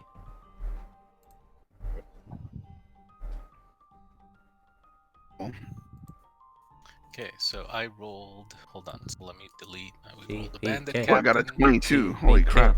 TPK. Nice. Yeah, that would be pretty funny. Wouldn't be the first time. It wouldn't be the first time. I'm Okay, sorry. so I this tried. guy- Yeah. Init. This guy. Init. Hey guys, looks like a bunch of you tied. Maybe we want to set up the tiebreaker initiative going forward. Yeah. I think Sure. it's a feature in your character sheet. Mm-hmm. Tiebreak initiative set on. Sure. Want me to re-roll or? We are definitely outnumbered here. Do Holy we, crap.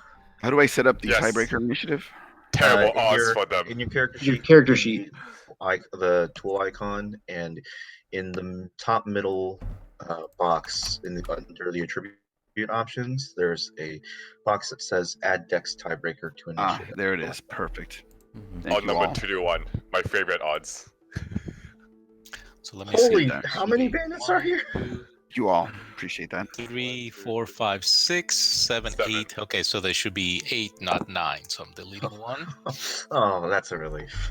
All right. Did we all roll in it? Mm-hmm. Yeah, Mm-hmm. but you had a couple ties at 22. We did have a couple ties, so it goes by dexterity, right? And then if not, Yeah. you roll to break the tie. Oh, sorry, I'm screwing this up. Descending. There we go. Dexterity 16.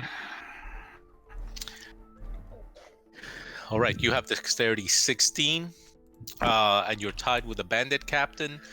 You're both tied at dex, so let's do it simultaneously, shall we? So we roll. Yeah, You want to roll a d20 to roll off and see who goes first? You'll go first. Thank you. Ties go to players. How about Oh, that? thank you. Love it. Since I'm about to kill you all, and you'll never show up the first time. I So, can't go okay, back to so- Slammer. No, but So Han, you might want to continue eating your pancakes, but you notice that old Ulrich tried one of his tricks that proved not to work on this bandit captain, Deadeye, who has now yelled an alarm and is about to appear to going to pummel Ulrich for his insolence. look, you deserve it. Okay, Continue eating her pancakes. Grandpa, why did you do this? What Oh, I'm so sorry. He has dementia. All right, so are you trying to persuade the bandit captain not to attack? Yes, he is my grandfather. I'm so sorry. He does this sometimes. Look at me. It's really not his fault. Are we related? Look at me. Hold on one Adopted. second. I have more hair than you do. Holy Adopted. shit. Grandpa, please just sit down. All right, so I will give you that as a free action. Give me a persuasion roll, but the DC is going to be pretty pissed at this moment.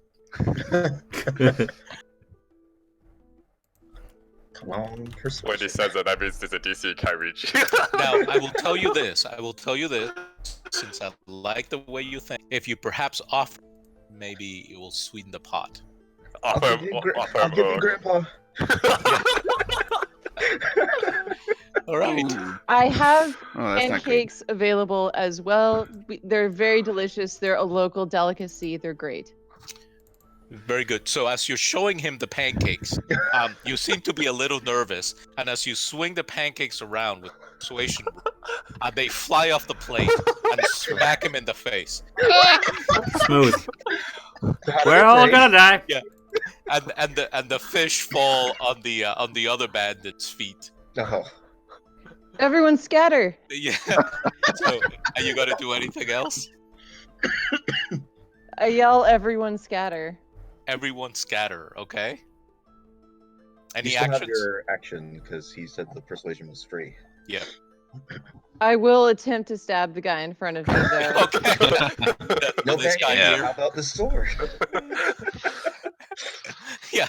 So yeah, as he looks down at as he looks surprised that the fish come flying off your plate and they fall to his feet, he actually takes a step back and looks at them in surprise. So I'm going to give you advantage on your swing. Quick, He everyone! says, use "What the pancakes." hell?" Oh, but Pancake.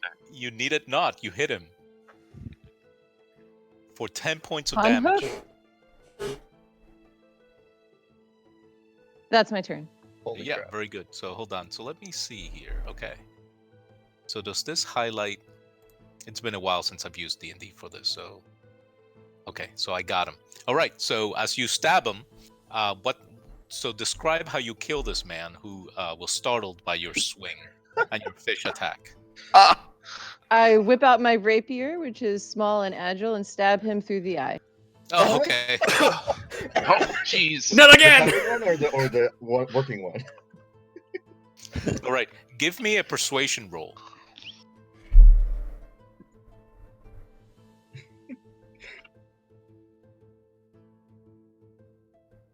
Sorry, I'm slow. That's fine. That's okay. All right. Oh, I thought So that as you happened. stab that guy through the eye with such flair, this guy back here, he laughs and he goes, "Look, look, we have another dead eye," and everybody starts laughing.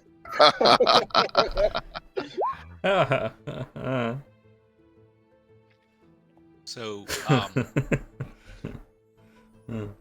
he gets to be added to initiative because now he's pissed off the bandit. That poor guy.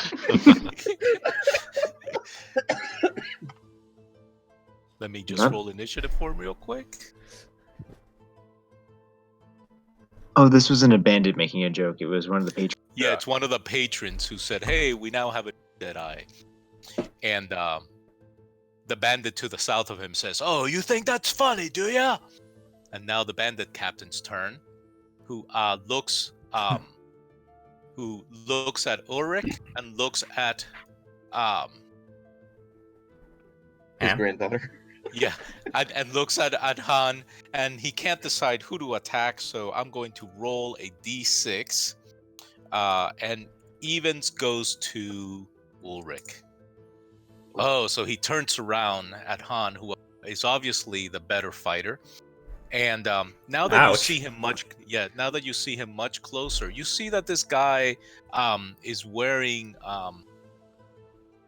So he's wearing. Let me describe him to you. I can. So you see he has a very nice ring on one of his fingers, and his right eye is indeed white.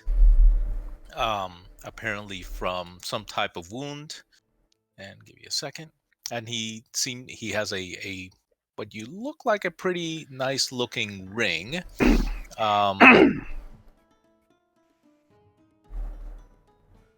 Give me a second.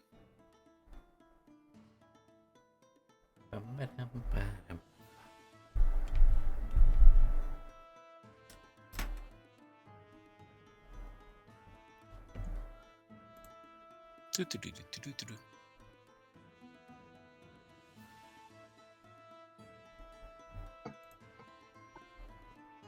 Yeah, so he's wearing two gold necklaces, like a Mr. T wannabe, if that's if you get the reference, and then he has a black gold ring with a nice white pearl on it. and he takes out his very he has a saber, which is kind of like a scimitar, and he takes it out, and he is going to he takes out his scimitar and his dagger, and I won't give him all attacks in drawing weapons this round and not moving. So he tries to take off your head with a scimitar and make this public. Does an 18 hit you? Does an 18 hit me? Yes. No. Oh, wow. wow. Nice. Nice. All right. So he tries to stab you since it's a crowded corner, and everybody around you sort of moves to the side, and you step to the side, and the blade just barely misses you, sort of scraping up against your armor, and then he tries to stab you with his dagger, and you knock it away easily with your rapier in these very tight corners. All right, so that was the bandit captain. He does. Caius. Right. So I get on top of the bar here. I point to the bandit captain. Surrender to the Hell Riders, or you will all face the fires. And then I do my dishonest. Saving throw or take 86 psychic damage. Nice. All right. Well, saving throw against what? Wisdom? My DC is. Oh, I guess I have to roll. What are it, you don't I? casting, by the way? Dishonest Whispers. Oh, gotcha. Click on it. Yeah, well, yeah, that's right. I can just click on it. You all face the void. I thought you were going to give me a performance roll. Right. Oh, you can ask for one. I will give it. All right.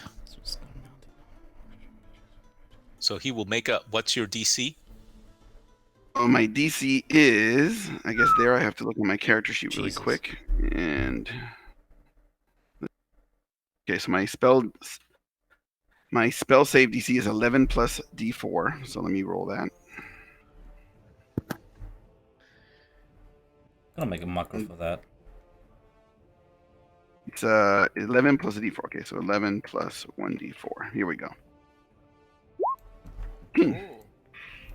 Nice. All right. So he totally fails. So roll your damage. So here's 3d6 damage. Give me a second. Last. Sorry, keep forgetting about that. Okay, Nice. He takes 13 points of damage, and he must use his reaction to run away from me. Well, it says it right there in the spell. If you read it, he has to. All right. He screams, demons! They are demons!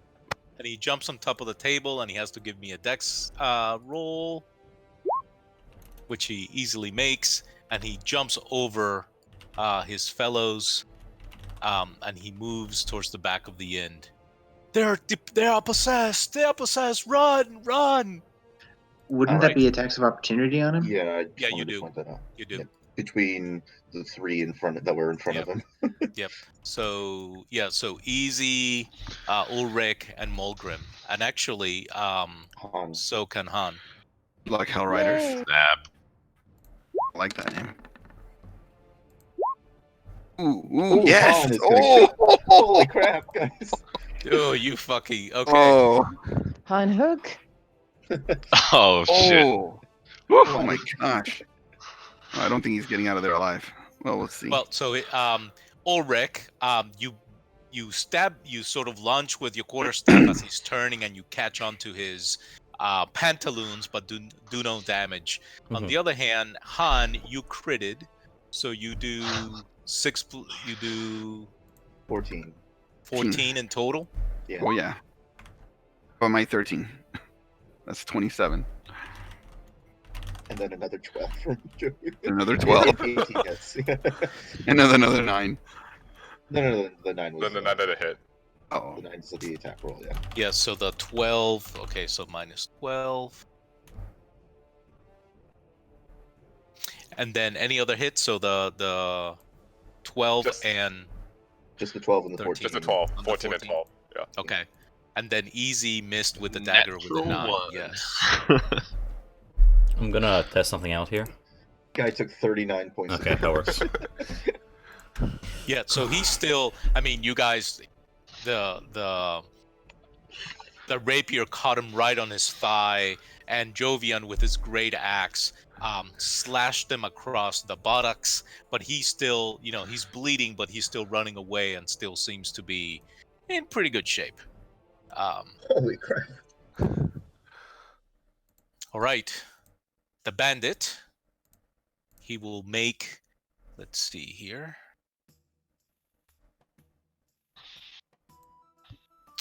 He will make a wisdom check. Okay, so he says, "Why, you bastard! You won't get away with that." And he's going to swing at Mulgrim. Dwarf fight, dwarf fight, dwarf fight. With an 11. Does an 11 hit you? No, it misses. All right, so he misses. Next is Mulgrim. Alright. Still having a tankard in one hand, he drinks it up. It's like, I love a good bar fight. And then gonna throw the rest of the alcohol in the Bandit's face. in the face, and they're gonna take a great axe and start raging and two-handed right into the guy's face. All right, so roll with advantage. Get it.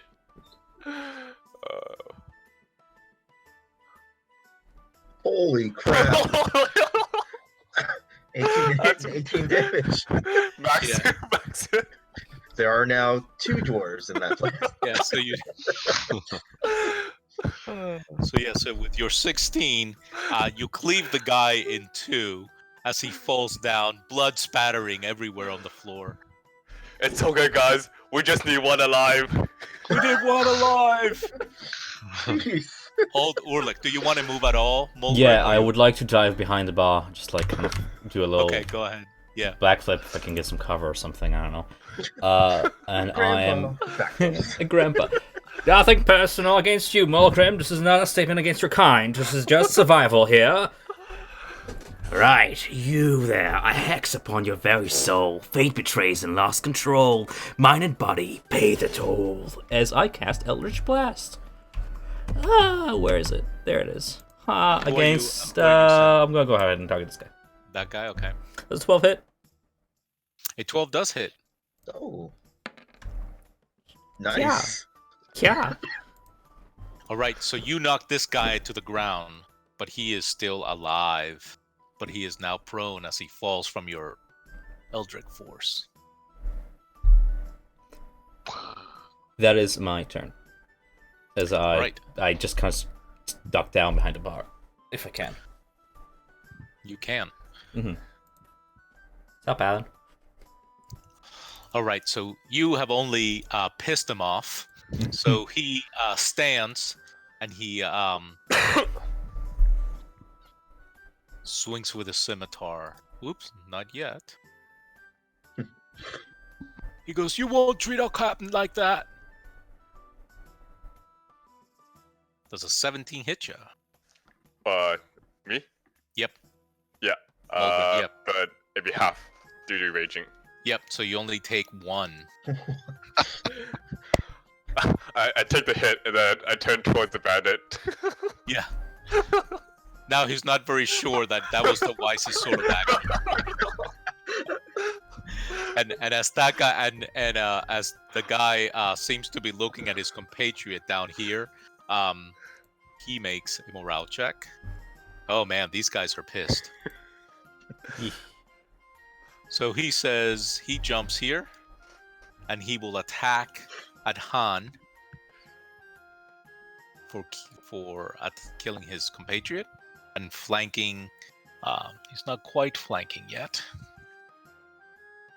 but he misses Han. Emmerich, your turn. Okay, as this one is befuddled because he barely scratched our dwarven friend, I'm going to step right over, and while he's distracted, swing the flat of my blade against his temple and try and knock him out. All right, roll it. Question: while he rolls it, yeah. can you step over a corpse? Yeah. Okay. Yeah. Like, is there a consequence to that, or? I usually don't. Okay.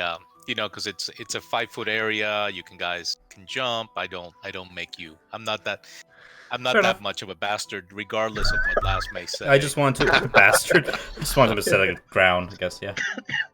Yeah. So you definitely clang this guy's head, and he goes down. He's unconscious. Unconscious. And there's the one. No, okay. Ellis. You'll do.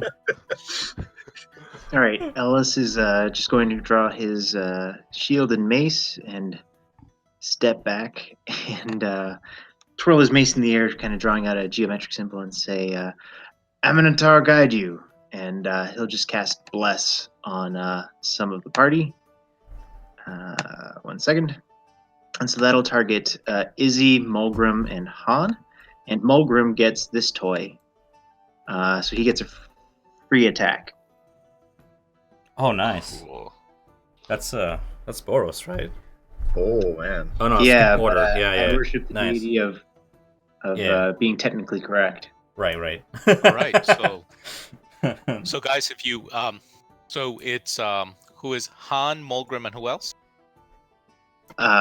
Izzy. And Easy. Okay, so just put like a little token on you guys so that you know you're blessed. Yeah. So they all get a D4, but Mulgrim gets a free attack. All right, Mulgrim, do it. Alright. Gonna use the momentum of the swing to hit the guy right behind me. Yes. And let's see what happens. Yeah. So as you swing a nail one, you attack the other A one. D4 plus a D4. Oh, plus a D4. But, 1D4. Is this guy getting away? 12. 12? 12 hits him. Yes. Okay. 11 points of damage. 13. 13 plus the rage Oh, damage. 13. Yeah. And that'll be it for me. I'm just going to stand in the back with my shield up. Yeah. So you bring down your battle axe all across his shoulder, all the way down to his belly, and split him kind of halfway open as he goes down, gurgling in blood. The Brutal. cleaver. Easy. All right. So, oh, that guy's dead. Oh shit. So I'm gonna stand up on the bar stool chair, take out my bow, and shoot the guy directly across from me. That Nice. boom. Plus D4. Hey, that's a 16. 16 points to which guy point? That's to hit. That hits. How do I click? So this guy here. Click Yeah, that guy. The the longbow. logo name. If you, yeah, and it should roll it. Okay, yeah, that one. Hits. Nice. That's boom. Blessings upon you. Bless his head with this arrow.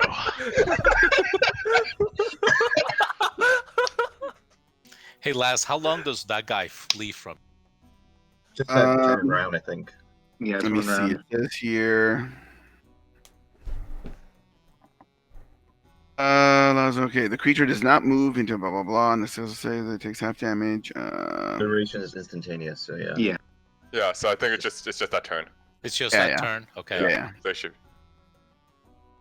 All right, so he's going to roll his morale. This guy here. Which guy is this? Gotcha. Okay. And he makes it. Of So, course he makes it. There's like 2 more dwarves in the group now. yeah.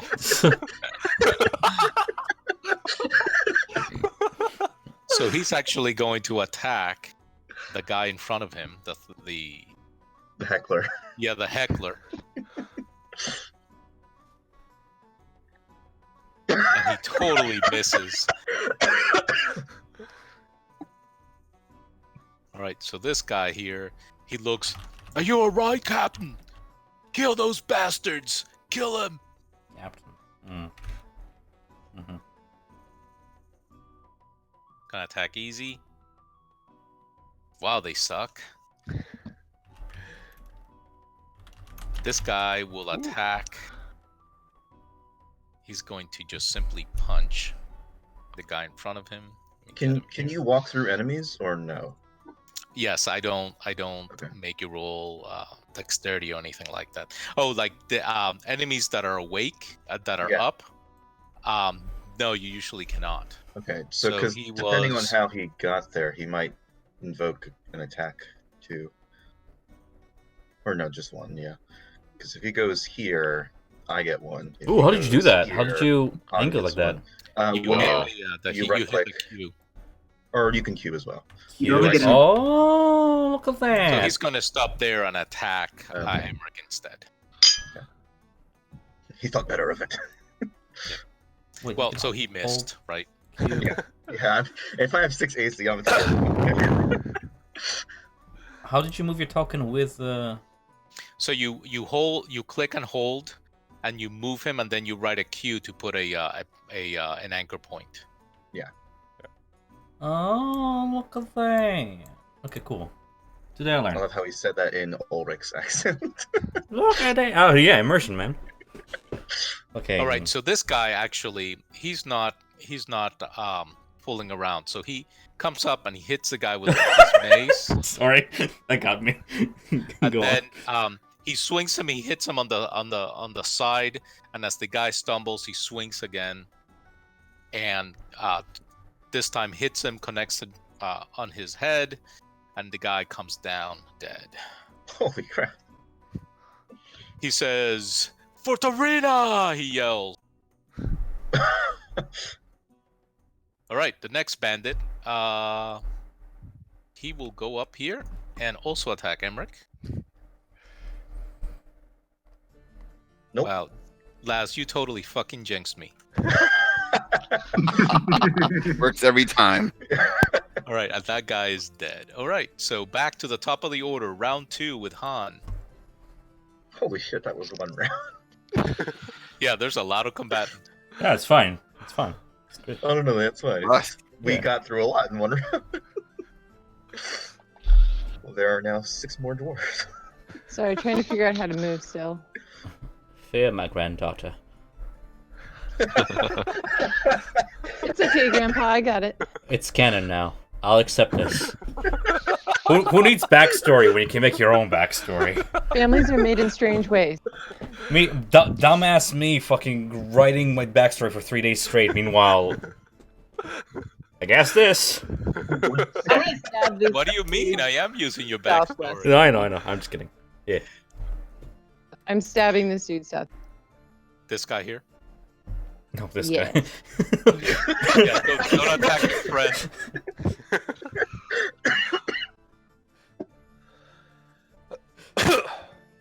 Step All right. table. D4, plus a D4, she's blessed. Bless. Yes. Wow, it's 10. Is she blessed? Yeah, I guess not. Yeah, so this guy, you get pretty close, but he manages to grab one of the little chairs by the table and knocks your rapier away. I don't got this, Grandpa. I believe in you. I'll show you to attack us, you Oh, says the captain. And this time, so he swings his scimitar. oh. He hits you for 4 points. As he, with incredible finesse, he swings the scimitar back around, but misses. And then he tries to stab you with his dagger, and he misses. But you Damn. took 4. Man, this guy's tough. Caius. He's unconscious. Yeah, that's the unconscious guy. He'll put an X on him so that you know. So which guy are you attacking, lads? You've gone Unless mute. you're either on mute or Yeah. Sorry, I was talking to Mr. Mute. Okay, so I'm going to move 5, 10, 15 feet over here. Sorry guys, I'm gonna have to leave in like about half an hour. Got a meeting. Okay. no problem. But yeah, after this after this week, I'll be fine. Good. Okay, no problem. You just go to hell. Exactly. Good fight, Mulgrim. Mulgrim. Whoosh! Is Off in everyone- a cloud of brimstone and sulfur. Yeah. Yes. Off the So hell with right. you. So All right, so I use 15 feet of movement to get there, and I attack this guy with both my daggers. okay. Wait, did Laz's token just disappear? Wait. He's right Oh, here. okay. He's underneath. Stealth. Where This goes are the- beneath okay, the body. here we go. So here we go. My first attack. Yeah. Yeah. Oh. Your second attack does hit. Oh, actually. Second attack hits. Excellent. He takes 3 points of damage, Tres. and then That's I use all ones. Ugh. move right back behind the bar under cover, right where I was before. Boop. I have the mobile feat, so he does not get an attack of opportunity. Oh, Yes. nice. Nice. Okay. I love that feat. It's like Speedy Gonzalez. Okay, so this guy's dead. Mulgrim, Oh, look at Alright. you, humans with your feet. give me a sanity roll. Do-do-do. There's more for show. Okay, so you don't go insane, but your sigils begin to glow red as you Oh. rage. Oh, it's like, Ooh. you look like a. Sorry. I look at Deadeye. It's like, you look like a tougher opponent, and I'm gonna charge towards Deadeye. Towards And- Deadeye? Toward Deadeye. And then take my great axe and just swing it towards his face. All right, so I'm assuming you didn't jump over the table. Oh no! I just ran. Yeah. Yeah. Just ran this way. Do-do-do. Yeah, you got it. Yeah. Okay, you go around the table while charging.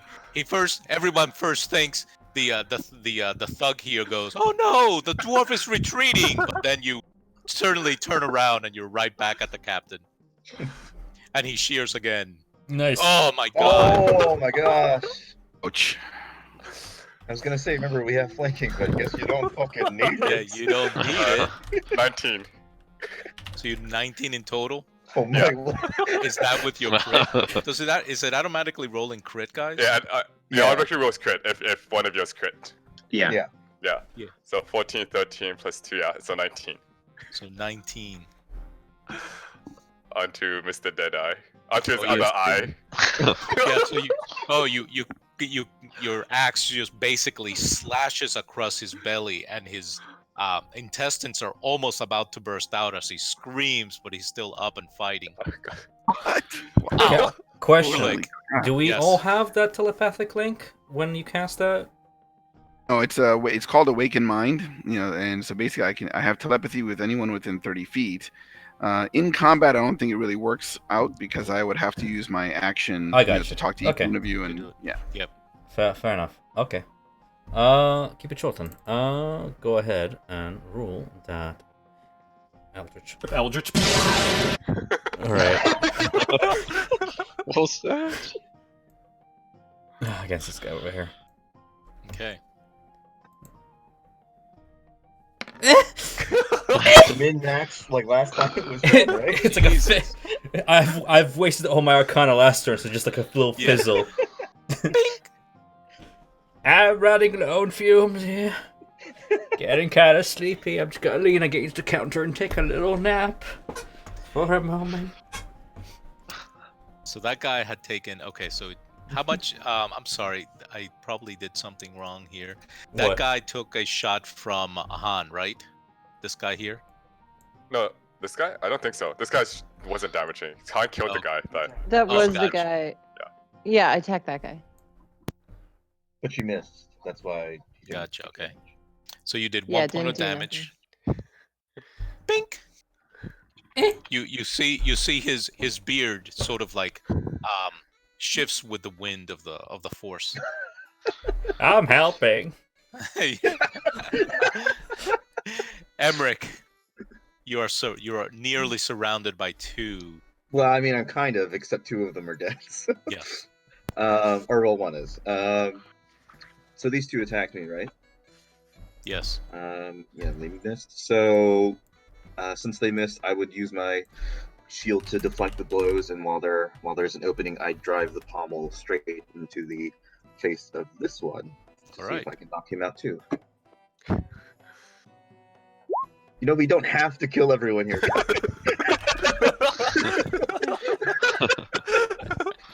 All right, and that guy had been hurt, so yeah, he goes down with a broken jaw.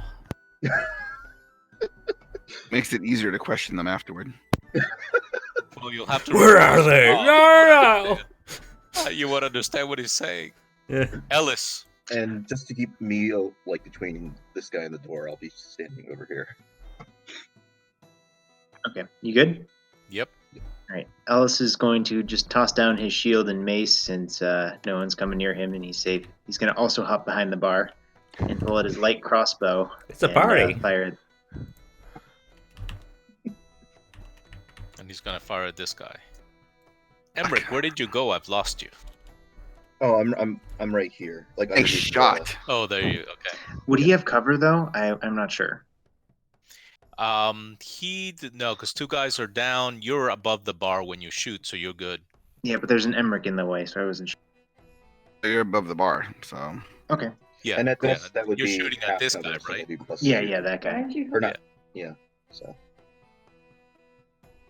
there's an Emmerich in the way. Where is Emmerich? I don't see him. I'm Oh, right there here. you go. Yeah. Gotcha. I walked here. All right, and that'll be my turn. All right. I completely forgot about hero points. Yeah, I'm reading about it right now because 1 damage is not. That's not good. These characters.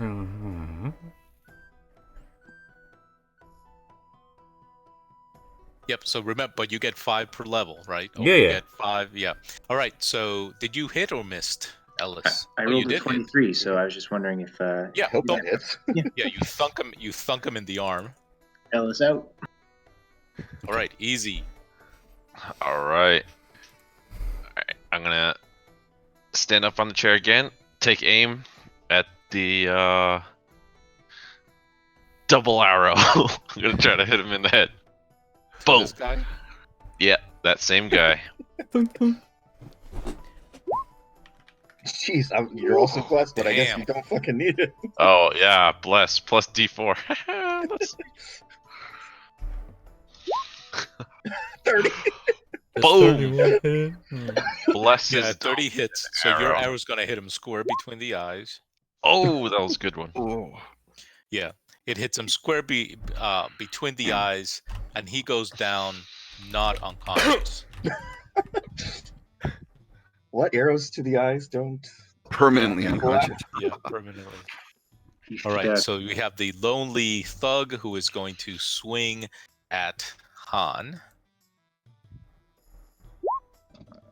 And misses.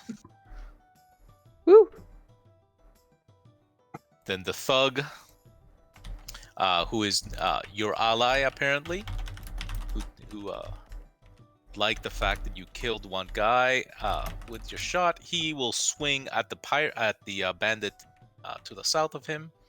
With his first shot, he hits, and then his second shot, doing 10 points, Oh, braining the guy and bringing him down. this guy's tough. Nice.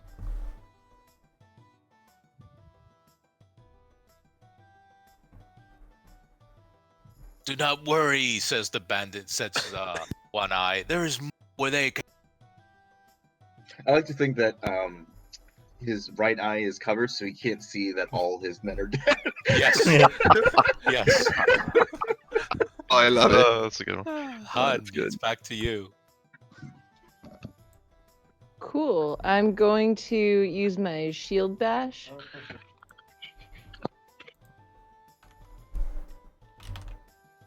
Oh, you missed with your shield bash. I haven't But you done could anything use- yet. Oh, sorry, I saw that roll. Never mind. Yeah, no worries. I'm just slow.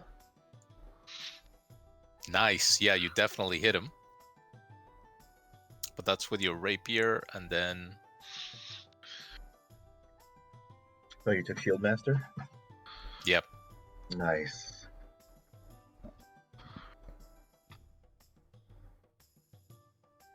So is that the damage for it? 5 is the damage with the rapier, but Yeah, and That's 21 the, it's an shield. opposed check for Yeah, if it's a shove. Gotcha. So that sends him 5 back, right? Well, either that or knocks him down. Her whatever she was trying to do. What are you trying to do? You want to knock him back or push him down? I would like to try to push him down. All right. So he's 5 feet away from you, like so? Or do you want to knock him prone? I She should said- clarify. She said prone, I thought. Yeah, so Avo's my choice of word. So he's down. Well, Prone. Yeah. It's an opposed check, so I think you do have to roll though. It's like it's her athletics versus your athletics or acrobatics, All right. So he will roll his acrobatics. whichever's higher. Oh, Oh, so yeah, he Oh. stays up. Oh,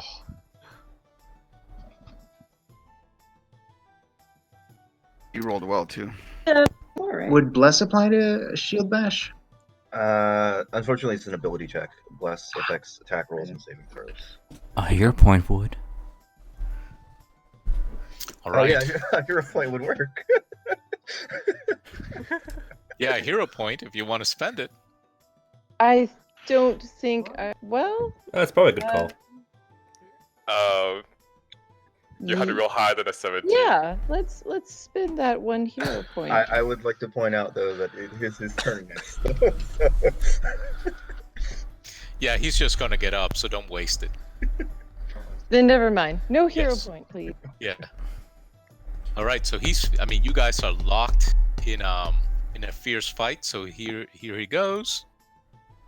Oof. Hits you for 5. Hits you for 5. I'm hurting. Ooh. Hits you for another 5. And then with his dagger, he hits you for Oh, shit. 11. Am I? Are you down? I think you're down at level 1. I don't think anyone has damage Yeah. HP at level 1. Yeah, no, yeah, she's down. Yeah, she's. Medic. But don't Hi. worry, you're not dead yet. Granddaughter. Granddaughter, no! She was so young. Caius. All right. I'm casting minor illusion on in the area. Basically, I'm casting minor illusion to make it look as if bloody vapors are coming off of his skin. You know, the bandit captain. Mhm. And I'm yelling at him, saying, "If you want to live to see the next dawn, surrender, or my curse will bleed you out, fool." All right, cast it. It's automatic. It's So, Yeah. he will have to do a. Is it intelligence check against minor illusion? he doesn't get a say. He doesn't get to do anything unless he actually has to use his action in order to examine it, and then he has to make an intelligence investigation check against my spell save DC. But he has to actually take an action to do that. To do So that. right now he Okay. doesn't have an action, because he just went. So right now, that's what I did. I guess it would be maybe a deception roll, since I am totally lying. trying to intimidate well, him, maybe? I'll take I take the highest of the deception or your DC. How about that? Let me see. What's your DC? Oh, my Probably DC is 14. 11 plus a D4. Okay. So roll it. Or I can do my deception, which is where's my deception? No, I'm telling you, roll both, and I'll take the highest. Oh, thank you. That's great. Okay. It's me to choose. All right, so here's my deception roll, Later. Damn, Holy crap. okay. and then I mean, your DC can't be higher than 15, so. Yeah. oh, okay. I guess I don't have to roll. Yeah. So you're good. So let's see if he survives. Fulgrim. You have a glowing pirate captain in front of you. Holy crap! I rolled a 20. Oh, Yeah. so You it's roll a 2 20s. Damn. Oh, it's 5 and stuff. Yeah. Fulgrim. You still here? Everyone is seeing it, by the way. Yeah. Everyone's Yeah. seeing the Yeah. vaporous blood coming out of him, and then me yelling, for him to Go surrender. ahead. Take the dead shot, the kill shot before you disappear. Alright, I guess you don't really gonna make a little pun and go say, I guess you didn't really have an eye for business, did I? And I'm gonna take out his other eye. Oh, for bad puns you get inspiration. I look at Mulgrim and I just go. Eldritch.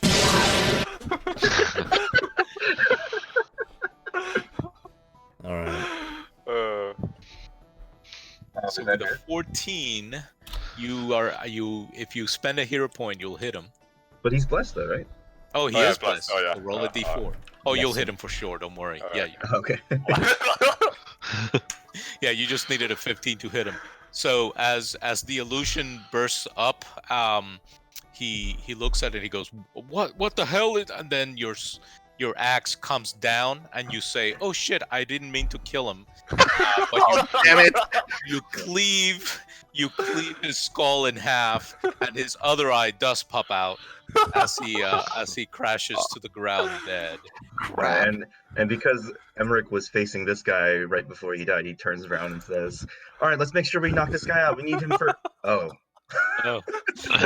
All right. So we're gonna stay in combat until somebody saves poor Han, and then we'll come out of combat. It's my I'm turn just gonna use next, right?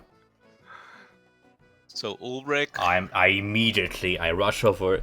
No. Stay with me. Stay with me. And I'm gonna go ahead and attempt a medicine check to stabilize. Medicine him. roll. Oh. Stay with Made me. it. I'm gonna procure some herbs from my pouch here, like some strong smelling herbs. I'm just gonna whiff them in her nose, trying to wake her up.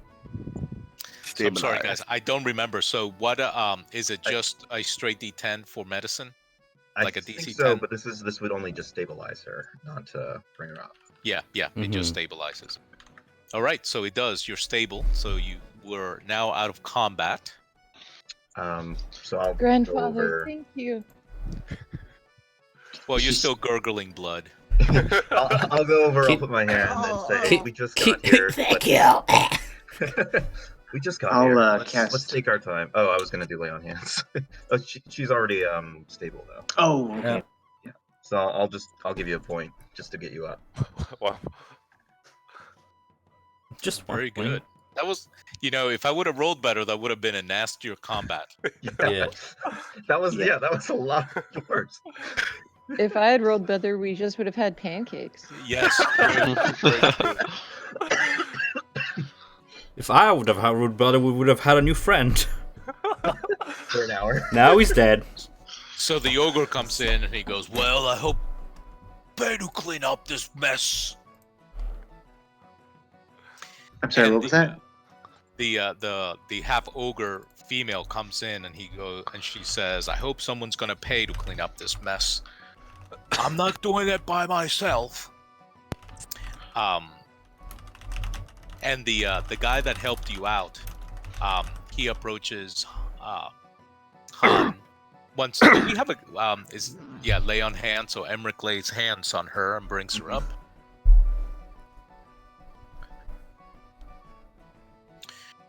Very happy music after this combat, and he so the Alan starts yelling orders for the staff to come and throw the bodies into the alleyway.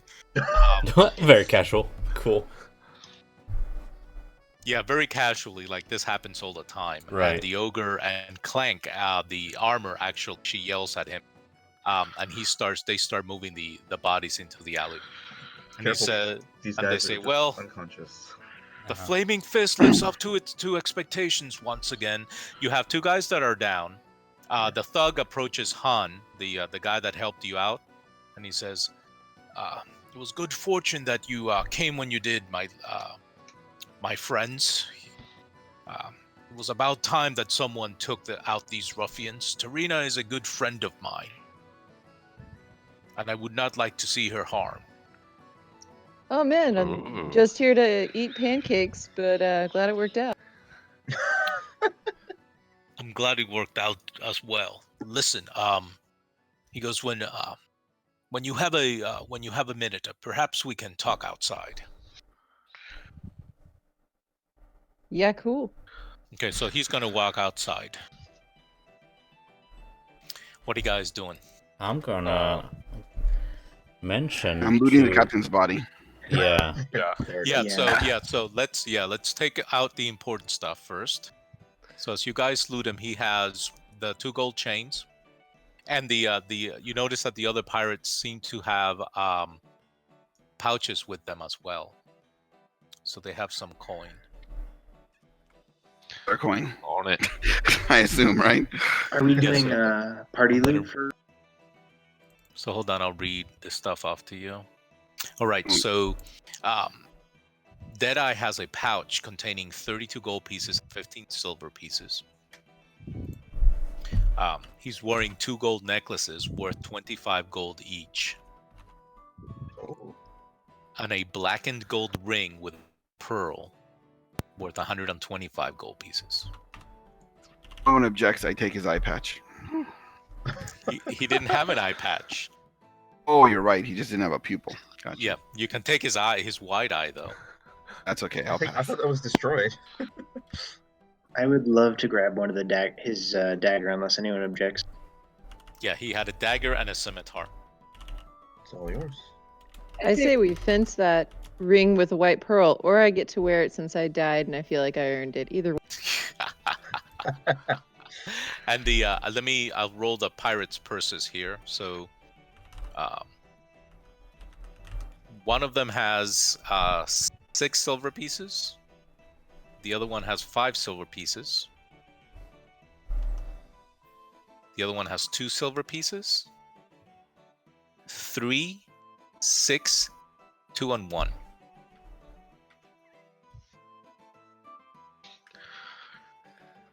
Do you think they thought they would go this way? I don't think they did. That's what happens when you break the laws in this city.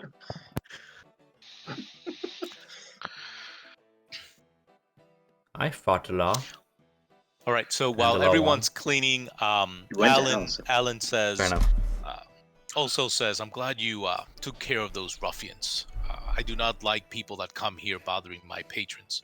So, if you wish, I will refill your plates, or else come back tomorrow and I will refill them on the house." Imagine fighting for your life only to be rewarded with more fish fucking pancakes. They were Good actually day. pretty good, so I'm good with this reward. Oh, okay, Alright, now so- that we've looted, let's go talk to over in the... Question. Warlocks, they're not proficient in martial weapons, as I recollect and looking at my sheet. Yeah. So, me wielding a scimitar, will that be like a disadvantage or like not at all? No, you just don't add the D4 proficiency bonus. Fair enough. Anybody else wants it? If he has it, if it's usable? If nobody There's else. well, There's what like a did bunch, right? what did the rest of the pirates have, or not pirates? What did the rest of these bandits have? They just I had thought- gold in total. They had. Let me add them up. I mean, their weapons. I'm sorry. Oh, they had scimitars as well. Oh, okay, I'll take an extra scimitar and put it on my side. Okay. And let me see, they had 11, 12, 13, 15, 21, 23, 24 silver pieces in all. 23.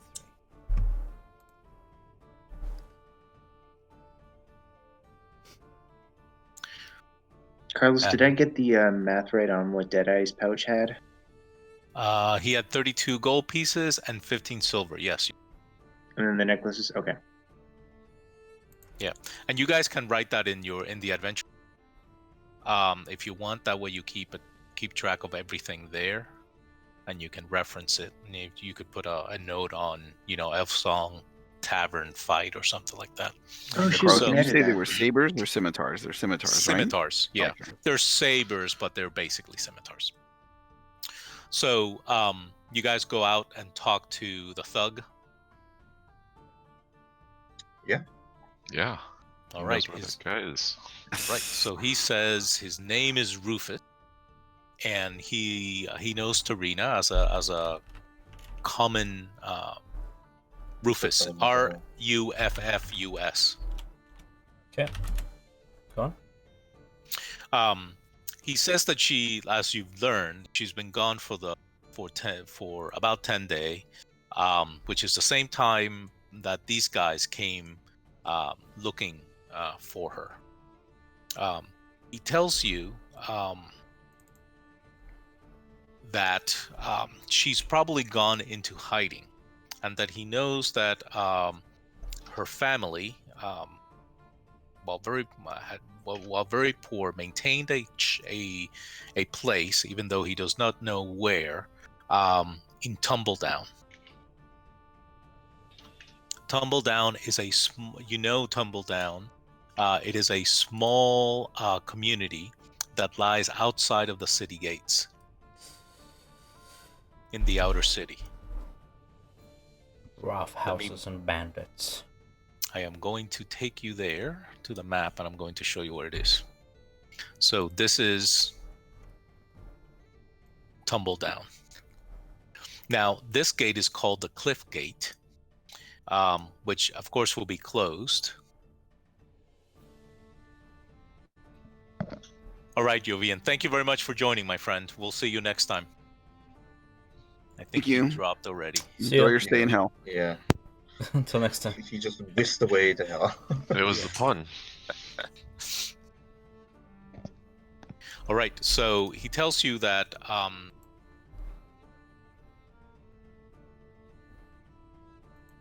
The town outside. yeah, so he tells you that her family owned a shack somewhere. Perhaps that's where she's gone.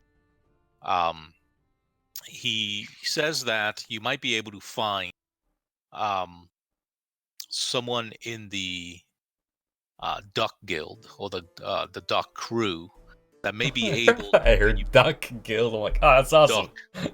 Yeah, not Duck, but Dock. DOCK. That may be able to ferry you outside of the city, probably during nighttime. Well, or there are still boats, like rowboats, that are able to come on and go. But obviously the area is being patrolled. But you being flaming fists, you might be able. Question: to... Why do we have to be so stealthy about it? Why can't we just walk through the gate with us having badges? Well, because not even the flaming fists are allowed outside without order from the captain. Right, the city is sort of on lockdown, so you'll be able to go outside with some type of writ or order from. Right. So here's a proposition: we can talk to the captain and tell him progress so far. Investigation. You could. Although rowboats does sound kind of cool. Yeah, so you can. Yeah, so you can either. So either you get an order from the captain, which you're obviously pursuing Tarina, so that wouldn't be a big.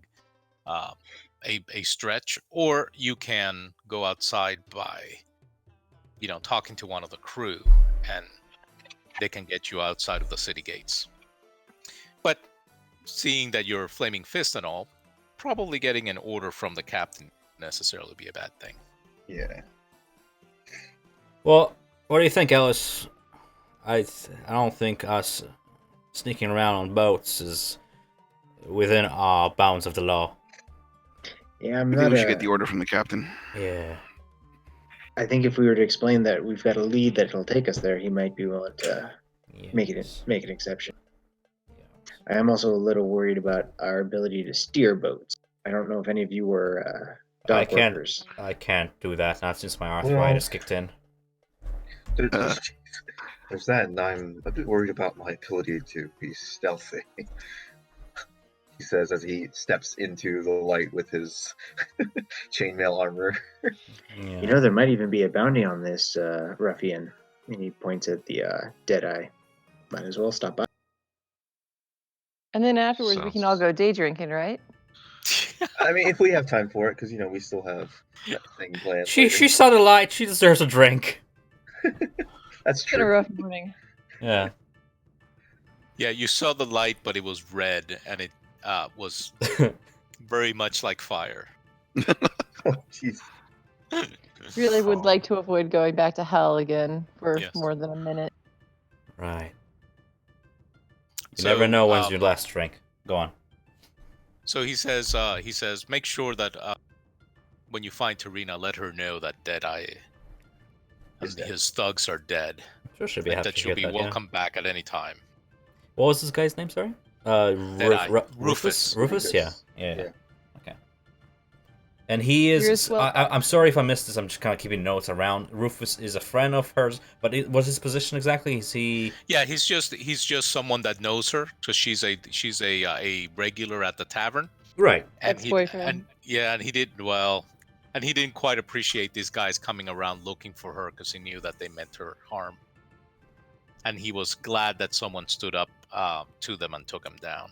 Well, you're not a guard because they typically, I assume, would wear uniforms. Your trade.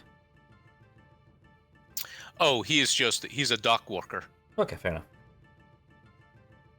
So I have an image A of this guy. stevedore. Stevedore. Oh, nice. Big words. Yes. So back to the captain. Back to the cap. Back to the captain. I mean, honestly, like we've been conscripts for about like an hour tops, so we've done some good work. We already Yeah, took you down guys. a gang. Yeah. We've done some So- good work, he says, as we leave behind corpses. If I wasn't deserving hell before, I sure am now. We're We just can rookies. question our methods, but not our results.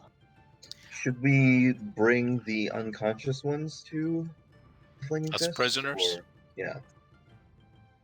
I don't So, see why or not. do you wish to question them I wish to question them. Yeah. here in the tavern, or do you want to take them back to the gates? Here in the tavern, may we short rest while they're waking up, or is it Yeah, too early? that is fine. Okay. You can take a short rest. I mean, had we finished our pancakes yet? We may short rest just to, Yes. honor Yeah, the let's pancakes. finish those Yes. pancakes. I threw all my pancakes in a guy's face, so if someone can spot, You Well, can he's, have well, he's mine. offering He's offering free. free food, yeah, so you guys are good. Ah, Take free, an my extra favorite potato. flavor. Fun fact: Ulrich is Jewish. All right. All right, so these guys, unless you enjoy playing torture, role-playing torture, I know Laz does, but I don't know. In the interest of time, it would not take long to make these guys talk. They tell you that the captain, now that he's dead, was the captain of a ship called the Uncivil Serpent. That's docked here in the city, and they are looking for Tarina because she stole money from them. I know it's not how you spell it. I'm sorry, I'm retarded. Go on. Since the Un- cat, Uncivil Yeah. Serpent. Yeah, I'm just retarded. well, would they? Since the whoa, hold on. So can we just go on board the captain's ship and take it for ourselves with these two guys, our crew members? Well, remember he did claim, or then I did say there's more people on the Yeah, way or they- something like that. Yeah, so they tell you that there are other, the ship is well guarded. But as GM, there's no reason why you could find the ship, you could take the ship, and you pretty much can tell these guys are pirates, so it wouldn't be a registered ship. So you could potentially, take over the ship and it would be yours. It is docked here in town. And with the captain dead, Look at me, I'm the captain now. I would try to with you, Captain. We all But kill you each would- other just to be yeah. the captain.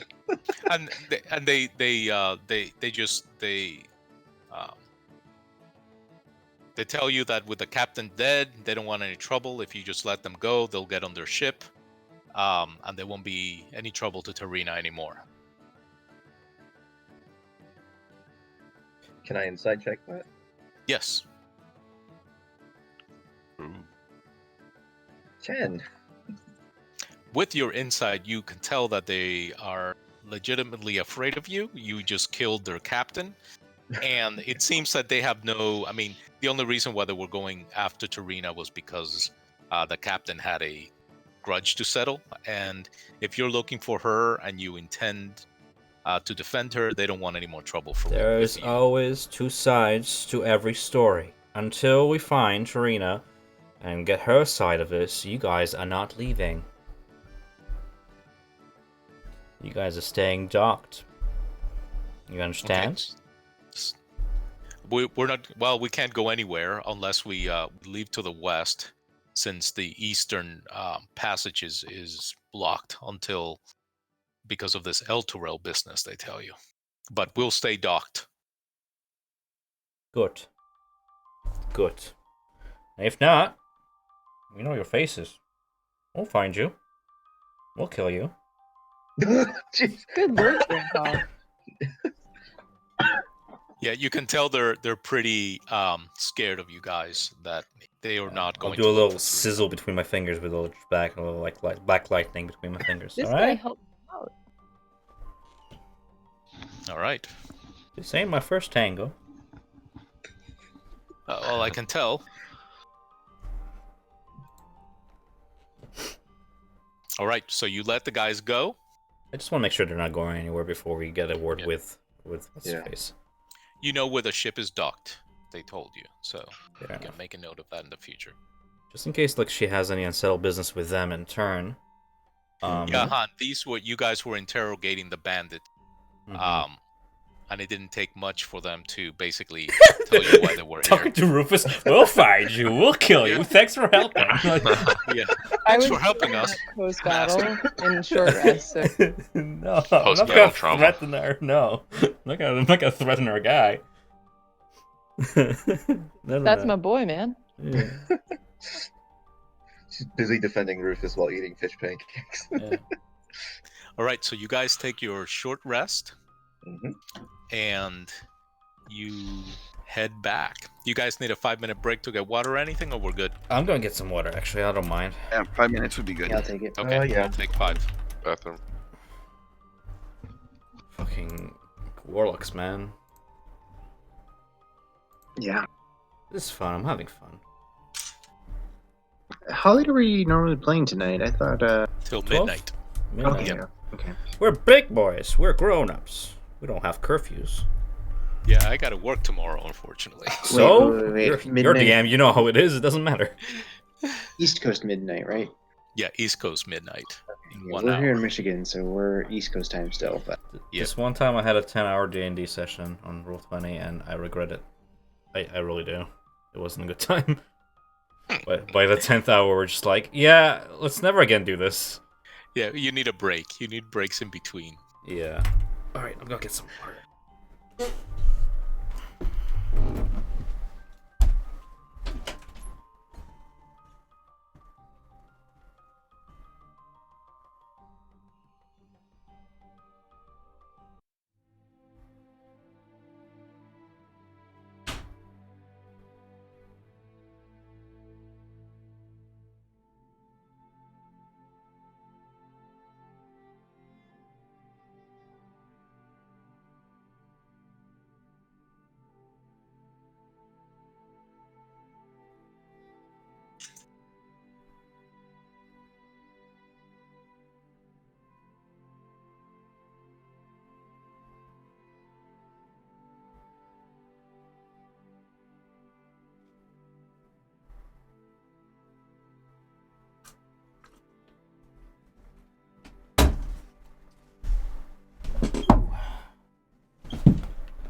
Squeaky chair, squeaky.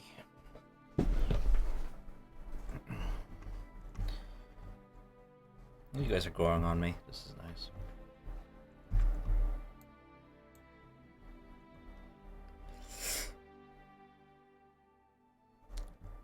Yeah, I'm back as well. Nice.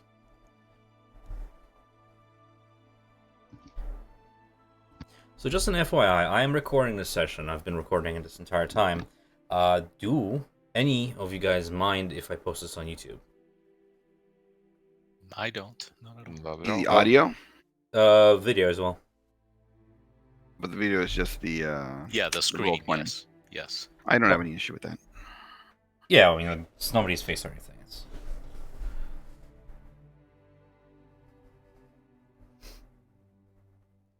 I usually record sessions just so I can review them later and make a note, especially in a adventure journal. Make detailed You're notes. hardcore, man. Yeah, I mean, D&D's fun. You know, it's one of my only hobbies. I work, I have school, life is serious, and D&D is my one outlet for art, music, and writing. Lower City.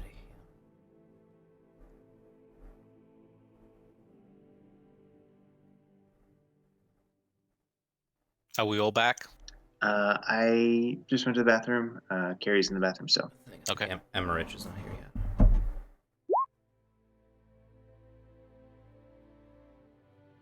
Just a Christian. bunch of rookies on the force with a mission, and we don't take no guff. Mhm. Oh man, if we get too aggressive, he may ask us to turn in our badges. Oh, he I told don't you. think you can get too aggressive for the. I mean, like this is me just shooting in dark, Seems but like they're pretty typical brute. Flaming Fist Yeah, style. Yeah. I'm back. they're very much. Great. I mean, this is all necessary violence. I think. I mean, they started it. I didn't start anything. What are you talking about? Well, he said, yeah. So I think finding her would probably be on top of the priority for the captain. So, Do you like Photoshop those and then upload them and put them in? so the lower city and outer city, those are actually part of the map. These little small ones, those I did in Photoshop. Yeah. Nice, kudos to you. I should start doing that as well because my Looks markers legit. are shitty. Yeah, Well, I Kind of- tried writing them with the same with font. the standard, yeah, and it Yeah. didn't come out well because you couldn't really see them with the background. So it was better if I just did There's them a in Photoshop. website you can like give them a little snapshot of your screen and it'll tell you what font is being used. Ah, cool. I use it all the time for like Tolkien books and stuff. All right, so just to speed up the process, you're able to secure the order to leave through the cliff gate from Captain Saj, since you are pursuing Tarina and you have a lead to where she's at. And so Bring it back. all that is going to take you, let's just say that by the time that you get out of the cliff gate is about 9:30 in the morning. In the morning. Wow, they start young. Yeah. They're still young.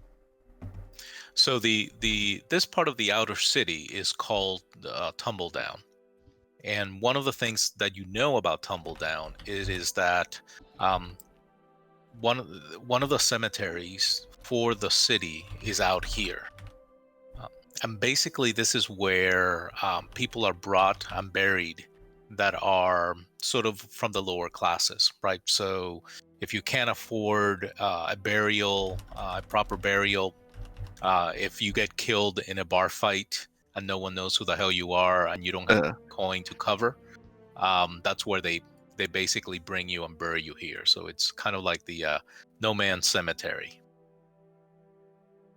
It is a very poor part of the city. The outer cities, there are multiple areas of the city that are very run and torn down. The refugees have basically settled up by the Basilisk Gate, and there are various neighborhoods in this outer city area, including one called Little Kalisham, which is pretty well known. You guys would have remembered all that. Tumbledown, like I said, it's a pretty rough area of the city. It's almost like a shanty town. None of the buildings seem to have been made permanent. But one thing, as you're walking towards, this is a stable. One of the things that you know about the city is that nothing larger than kind of chickens are allowed inside of the city. So horses and any other larger animals tend to be stabled outside. So there is a stable here in one of these areas. Noted. As well, there's still fog. The temperature is still not very high. It's about 71 degrees now in Fahrenheit in the morning, and being so close to the river, this lower area seems to also be covered with that morning mist. Still, it has not burnt off completely, and the day seems to be a little bit overcast. Baldur's Gate, the smells are never very good in it. But even to those standards, Tumbledown smells even worse. Worse than sulfur and fire. Yeah, worse than sulfur and fire. Yeah. Oh my lord! A mixture of human waste, Damn. animal waste. I want to go back. Sweats. So, okay, you're kind of there. Is there anything in particular you want to do or look for? So you're obviously looking for Tarina. You can ask, around. You can check the local taverns.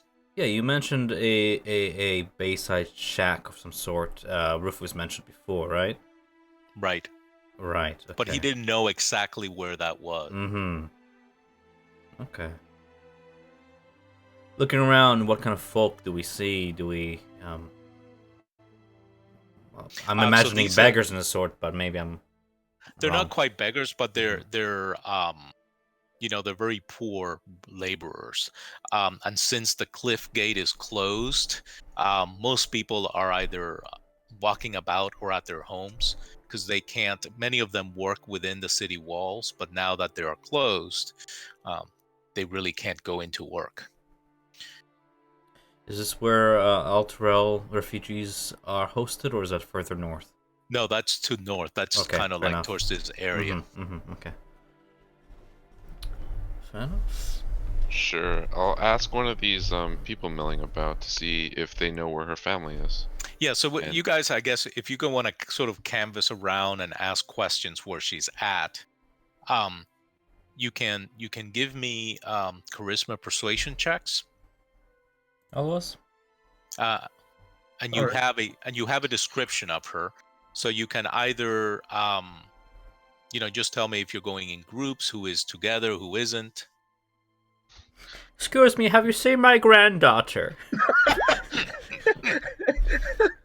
How many of us are there? Short, stout, looks nothing like me. Horny bastard.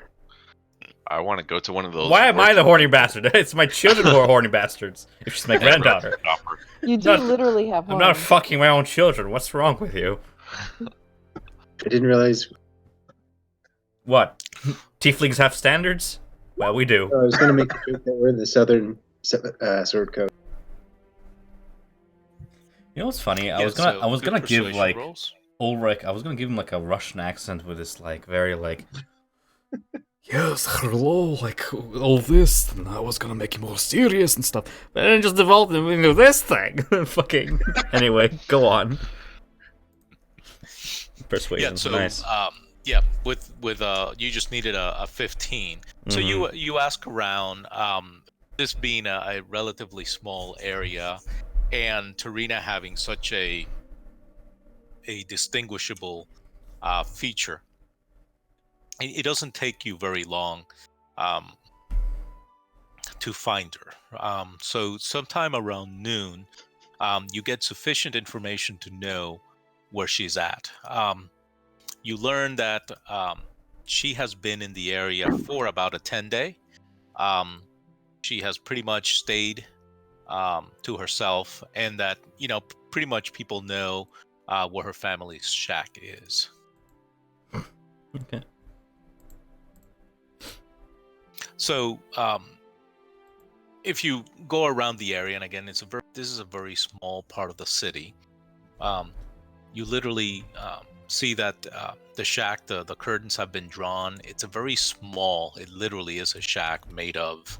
It's a wooden shack, so compared to some of the shanty buildings in this area, it's well built and it's been here a while. Although the wood of the structure is old and the roof is made of thatch, but the curtains are drawn. Although you see a small chimney fire coming, obviously from within the house. Must be it. Nice, Ulrich. Yes. Gotta. I do think it's So- keeping a low profile. I don't know. So The tiefling walking around with the human granddaughter. Yeah. Listen, that's actually possible in this universe. Yes. So yeah, maybe that's why she's Window- bald, because she got off easy. Maybe, I don't know. Why are you bald? If you don't mind me asking. Is that like a choice, or is it genetics? Hey, you can tell me. I mean, look at me. I'm not exactly What beauty happened queen. to your hair, granddaughter? It's a medical condition. I'm uncomfortable with I have questions leukemia. regarding Stop it. talking German, you Nazi. It's called alopecia. Yeah. So what do you guys do? Oh, Do you go to the alopecia? Is shack? that like when like animals don't have hair and then there's like hairless baboons? It is Sorry. a human condition. Thank you. Fair enough. Sorry. Go on. So what do you guys want to do? Inquire about her hair. Tarina. Just start shouting it. What? It's a small area. No, I mean I told you. I don't know. I mean, you guys know what shack is. I mean, do we want to get the gang back together and just have 7 people barge into our house? 6. I assume we're together, right? 6 of us now. One of us is Toasty. Yeah. I do hope Tell they'll her be back. tell her the captain sent us and we bring good news. She's hiding from him. Well, Captain? she's hiding from no, she's not hiding from Captain Sod. She was hiding from the Oh, I pirates. Yeah. thought you meant Captain Deadeye. Who has the saber? Right. Who has the saber? Yeah, who took it again? Presented aloft. Maybe she needs a little encouragement. Because otherwise it just looks like a bunch of like hooligans like calling her out. We might as well be on the captain's side. Well, We you have have a letter. his, You have an ring. order from Captain Sodge, and you do have the Fair enough. The badges. badges from the Flaming Fist. Yeah. I just put all the scimitars in the party loot. I think the guy who signed off grabbed the captain's scimitar. He Okay. took it with him? Okay, so option B. I kind of like wiggled the badge. Well, like, but yeah? Han has his Yeah. has his ring, and you also Oh, have yeah. his gold necklaces. Oh, so I did get the ring. Well, you said so. Nobody objected. Yeah. Yeah. Until you Sweet. guys sell it, you can wear it. No, it's mine. Like, fucking, yeah, you can have it. Mouth Feel like Grandpa. I'm very agile. Yeah. Yes. Did you want to wear his bandana to cover your baldness? No, she's proud of it. No, No, yeah, it's my thing. All right. So the shack, like I said, has a chimney. You can see smoke coming from it. There are 4 windows and a wooden door. Nothing out of the ordinary. And a thatched roof. Izzy, you good with traps and the like?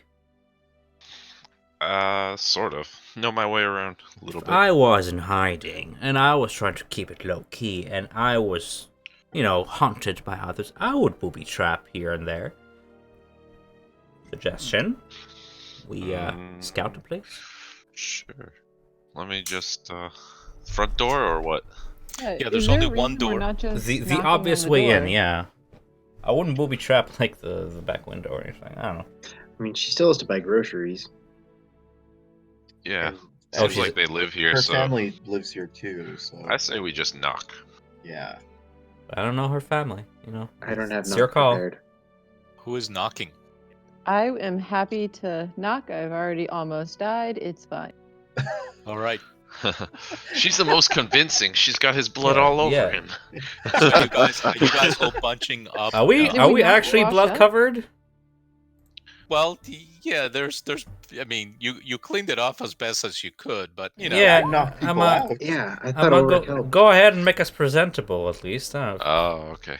For next hour at least. I don't know. Just Does anybody have like mending or anything like that? I have mending. Mending will probably get rid of all that stuff. Well, shit, cool. Are you guys all approaching the door together, or I'll assist Han. I don't. One of us should take the lead. Knocking on the door, and the rest of us can just stand back. Yeah, we're not Yeah. standing around like I'm Carol a is earlier. likable person. Yeah. I feel like people like that one dude bonded with me quickly Yeah, and helped he us in a did? battle. He did. Yeah. And this would So be lady Ellis, you orders. said you were going as well. Yeah, I'm going, but I'm just gonna hang in the back. Grandpa, no spells this time unless you need them. okay. Definitely going to. All right. So you knock on the door. It opens just slightly, and someone looks through the crack of the door and says, "Yes, can I help you?" And you notice a blonde woman with a scar on her right cheek, dressed in warm clothing, staring at you. I Oh, hold I up. know you, she says. Tarina. Hi, are you Tarina? Who wants to know? My name is Han. I was sent by the captain of the Fighting Fist. Flaming Fist. Flaming Fist. We're just yep. I actually don't remember a lot of our plot here. If someone could come forward. We bring So- good news. We took care of those assholes that were after you, the Deadeye gang. Yeah, we stabbed him a lot. All right. Let me make an insight Oh, check. and Rufus says hi. Oh, let's see. You've been getting around. You Yeah, said he's Captain. a cool guy. You said the captain, Captain Saj, sent you. Yeah, Sarge Zod. What's his name? Yeah. Yeah. He thinks you might be able to help us on our with some information about our quests. To help the captain out. You are Torino, Looking right? for a Yeah, yeah, she we're looking is. for a cult called the I think it's called the Dead three. Three. The three, yeah. Okay, They've been so harassing. she opens the door. When you come in, you can tell she's armed with a short sword, and she had a locked. The short sword is in a sheath, and she had a hand crossbow that's been made at the ready. She says, "All right, come in, please." Don't mind if I do. And we don't have to put everybody in there. We'll just assume everybody. She said, "You mentioned Deadeye." Yeah. They were trying to start some trouble, so we went ahead and took care of that. To care? What do you mean by that? I nudge at the ring that Han has. You mean- They're not long in this world. They're gone. That Dead. is fantastic news. Thank you. I am much obliged. I had a troubled past with them once, and I thought I had shaken them. I had not seen them for years, and I had heard that they were looking for me. So I am glad that I went into hiding, and Captain Sodge's crew was able to handle it for me. Thank you. Now, you mentioned that he asked you for me to look into something for him. Yeah, we're just wondering about that cult. Yeah, that Deadeye captain was a total asshole. You know, he was making up all this shit about you stealing stuff and whatever. You know, total jerk. He called me names. But we were asking about the cult of the Dead Three. They've been responsible for murders and kidnappings in this town. Yes. Every murder that's happened in this town is because of them. I just try Every not to murder. stare at Grandpa. They killed Joker, whatever, the T guy. Joplin. They killed Jochen, Joe Palin. Joe Palin, those bastards. So he looks at the golden chain. Who's wearing the golden chains? I think they're just in the pouch still. Oh, Yeah, I okay. guess they could just take it out then, yeah. No, that's fine. She eyes the ring and smiles, and she says, "That bastard's been making up stories about me stealing from him for a long time, but in truth, all that it was is that I would not succumb to his favors." Boom, insight check. That's what I was waiting for. Go ahead. Let's say. Nice. Oh, Damn. 17. All right. Hold on. Let me. I want to know if she's who's in the room. She's not that it really matters, but Also, that guy was a total jerk. So true. Plus, he's Yeah. dead. Yeah, you know she's totally lying. Oh yeah, so she's got some. Yeah. Okay. But that is just water under the bridge, and Yeah. I usually charge for my services, as the captain well knows, but seeing that you've done me a great favor, I'll do this for free. I have heard before I retired. I did have. I was doing some investigation for Captain Hodge, and I did manage to find, or hear some rumors about where the Dead Three were coming from. Now, whether this is their main hideout or whether it's just an outlet, I've heard that there is a bathhouse operating in the city, where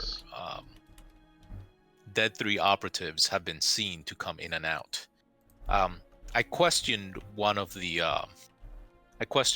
girls that works there. Her name is, give me a second.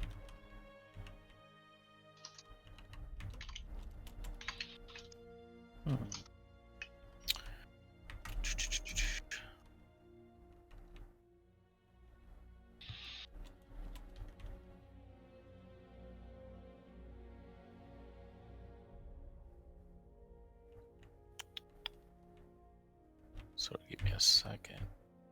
Her name is Jabaz. No, it's not Jabaz, sorry.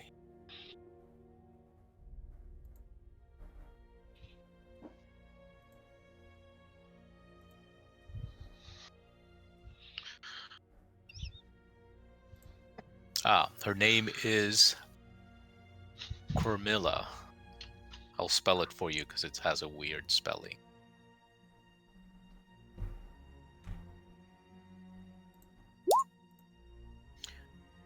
Bless you. Yeah. She's not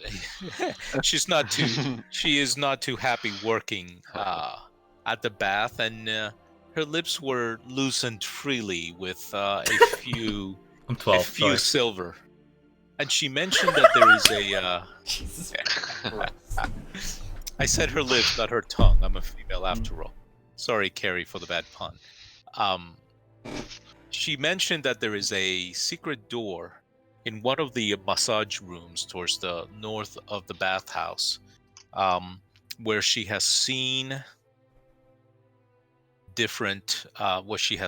members of the cult come in and out. But she did not know what went beyond that secret door, or whether this was just a entrance to a deeper hideout, or whether this was their main hideout. But they're sure to have operatives throughout the city. But this is as good a place to start as any. That's a great lead. Thank you so much. And since I am just terrible at spelling, you mind writing down their name on a piece of paper for me? I didn't quite catch that. Yeah, she does. Okay. A name like that. What kind is she from around Baldur's Gate? I'm trying to tactfully ask, is she a human, an elf? But I don't want to be racist about it. Oh, okay. What race is she? She is human. Okay. It's an odd name. She's a female human. Where she comes from, I am not sure. People come from all over Baldur's Gate. Some of them may even be born in Baldur's Gate, but hail from different lands.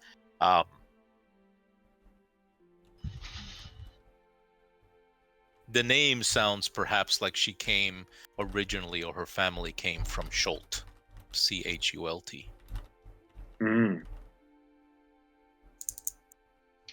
Well, that was super helpful. Thank you. Hope you can make it down to the tavern sometime. Hang out with Rufus and us. Eat some fish pancakes. Oh, I definitely will. I'm quite a regular there. And anytime you care to play some Baldur's Bones, I'll be more than happy to oblige. Oh yeah, Laz is supposed to be great at that. Caius? Caius. Yes. So, she gives you a brief description of where to find the bathhouse. Okay. Before we dive into this cult center, have any of us made a religion check to see if we know anything about the Dead Three, just in case we have to bullshit our way past? Yeah. I'd like to make a knowledge I check roll. before we have bullshit. I actually have the skill. Same. Do it. Excuse me. I do not. Gesundheit. highest? I got a 16. Yeah, you need a 15, so that is good enough. So let me tell you about the Cult of the Three. Han, you have no idea. It's as you've heard of the Dead Three, and you know. I mean, the minimum information is that the Dead Three are basically is a cult that is named after the three dead gods, Bane, Baal, and Mer. Ball and who? Bane, Baal, and Merkul. Thebane? Theball? Sorry. Okay. So with a religion of 16, this is what you know. So these three gods were actually human at one point, and they quested to become gods. All three of them succeeded, but he grew even more ambitious. They tried to seize the tablets of fate from the overgod Ao and use them to rule over Faerun and its gods. But they ultimately failed and were slain during the time of troubles about 100 years ago. Since then, a variety of contingency plans they had in place allowed them to be reborn. So they're actually gods that walk the earth. Okay. So There they was were a period, gods. yeah. So they are gods. They were slain, and over the last 100 years, through various cult activities, they were actually brought back to life. But rather than being outside the prime material plane, they still walk for Rune. So they were gods of Escalofriante. death who died and now have come back. Yeah. So so what do you know of Bane? Bane is the god of tyranny, and both he and his worshippers seek to rule the world. Bane grants the power to those who strive to rule with an iron fist. Um, the god is about imposing order on the world, but obviously order through tyranny. Um, Regardless of his form, um, Bane is always marked with his jet black right hand. He So usually the way that he appears, whether armored or whatever form he bears, he usually has a jet black right hand. Okay. Cool. What do you know of the cult? So you know that the followers of Bane are cruel tyrants. Whenever they gain any power, they institute draconian measures to ensure that their rule is unquestioned. Right? They tend to wipe out all opposition while richly rewarding those who are fealty to them. The cult is made up of warriors, usually fighters. They wear heavy armor, and usually wield maces, swords, spears, and crossbows. And the way to recognize them usually is also they paint their right hand. They actually, their gauntlets, their armor gauntlets are painted black.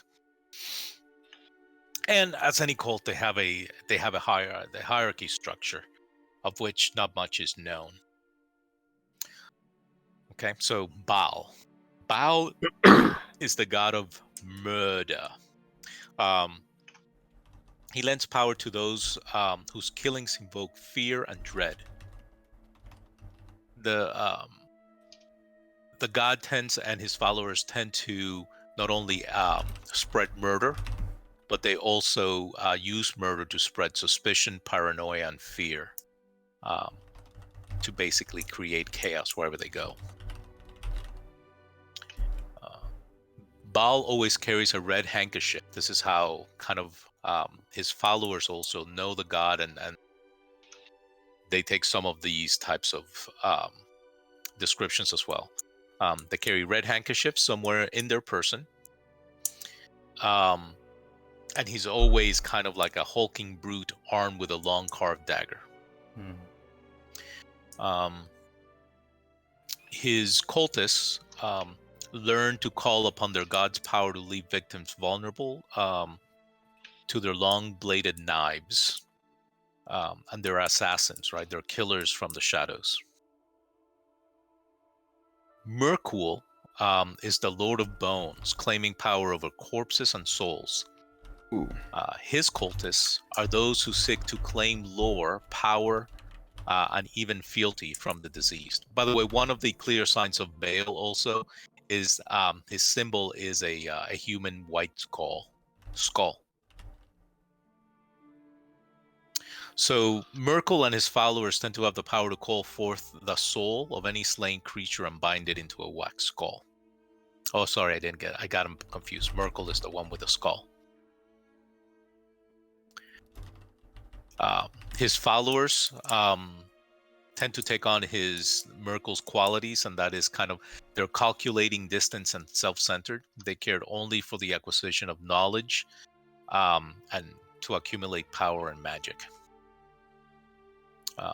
Those who follow Merkul are usually wizards, or those who seek to master the necromantic arts.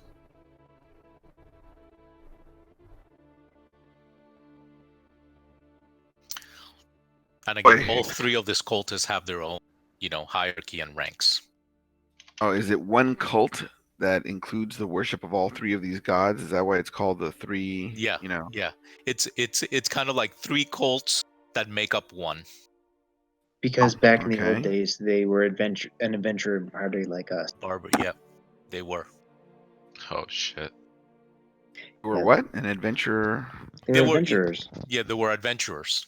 Oh wow. That were seeking to become gods. Yeah. Gotcha. The three of There's them. a really cool You can book in become the a god. Baldur's Gate game where it talks about how they became gods. It's pretty.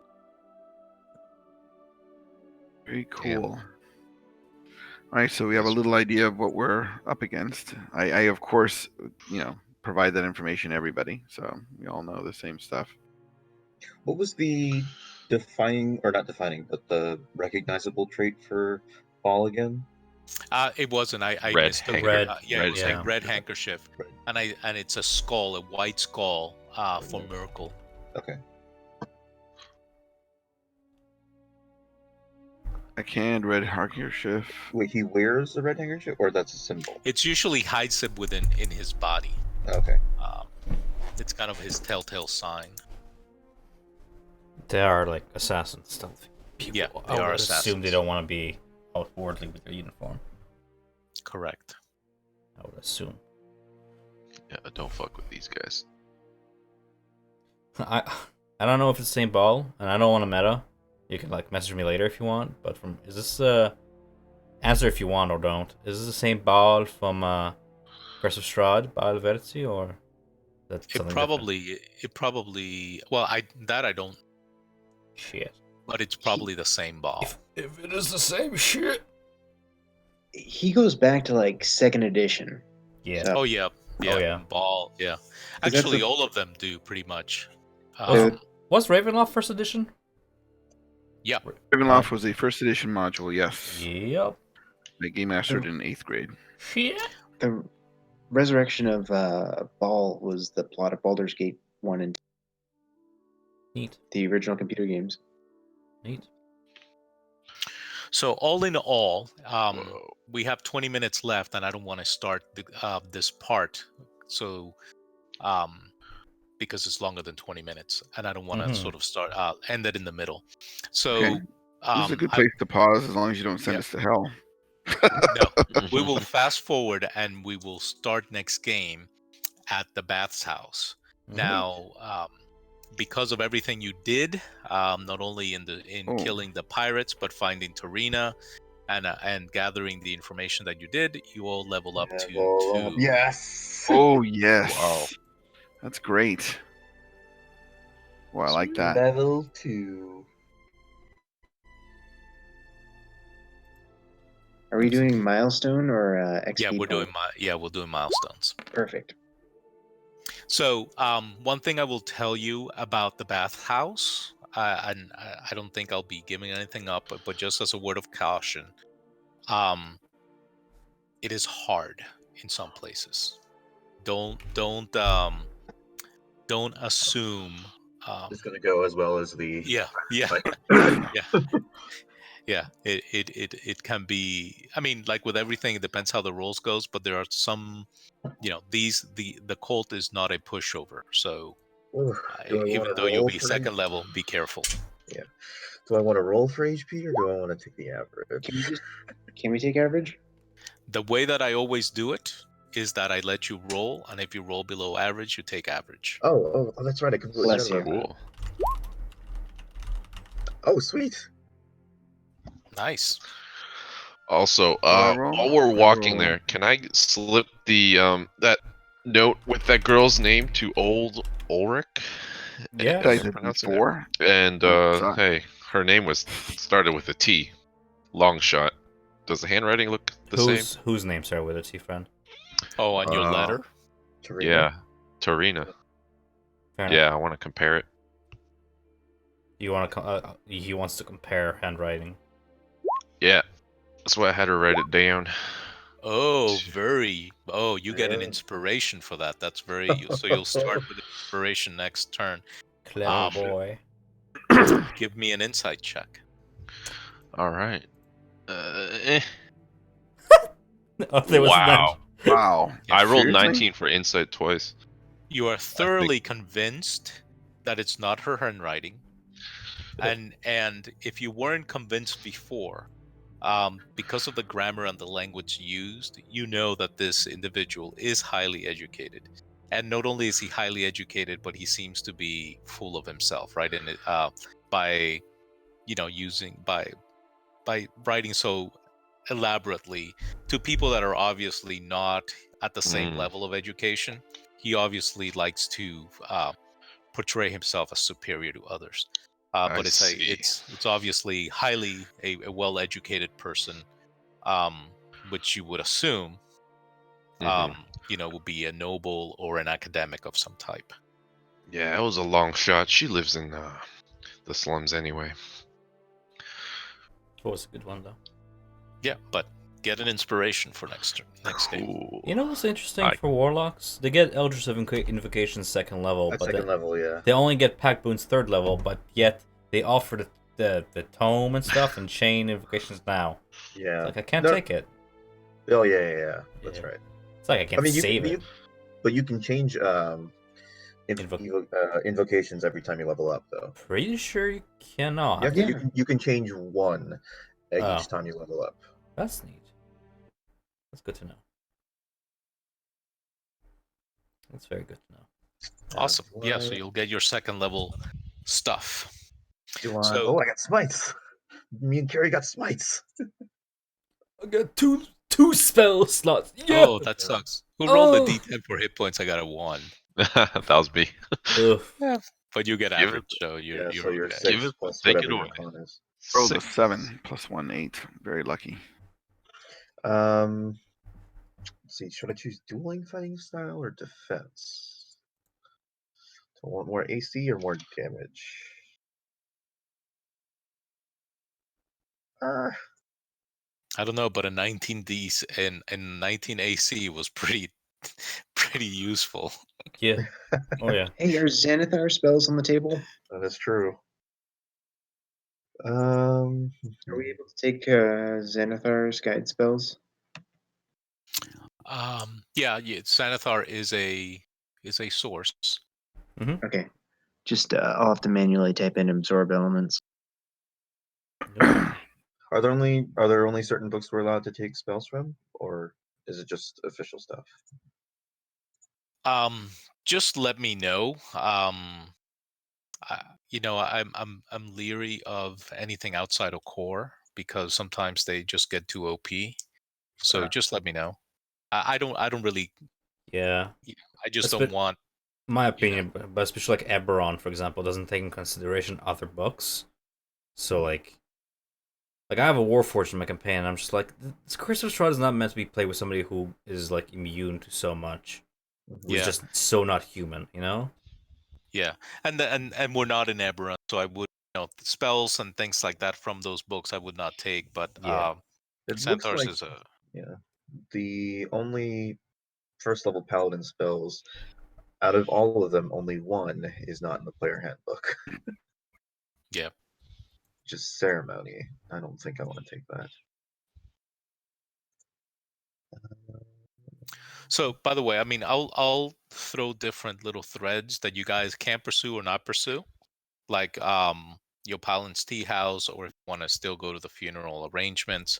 Um, you can do pretty much anything that you want, and I'll continue to throw threads based on your backgrounds and stuff like that that you can pursue or you don't. It's entirely up to you guys. Sounds fun, yeah. Cool. Yep. All right, guys. I hope you enjoyed the game. So much, yeah. Yeah, it was so fun. Yeah. Good. Hope to see you again next week. Same time, same channel. Mm-hmm. Yep. For sure. Awesome. All right. Thank you all. Talk to you Night, soon. everybody. See ya. Good night. See Night. ya. What spells do I want? I'll be around hanging around the channel for another half an hour just editing stuff. So. All right.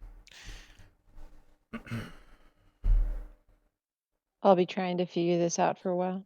Freaking warlocks. I love warlocks. I mean, sure, you need like short rest for the minimal spell slots, but something about like, oh, you can cast a spell at will without expending spell slot. It's like, yes. Yes, I would like to cast false life on myself every turn. Yeah, they're pretty dope. Yeah. Sweet. How I many, now have 26 hit points. Armor, mage armor. What's Nice. that? It's It's Armor. 13. You Don't apply, have you armor. apply it, and it's 13 plus dex for your armor 13. class. And what's my dex?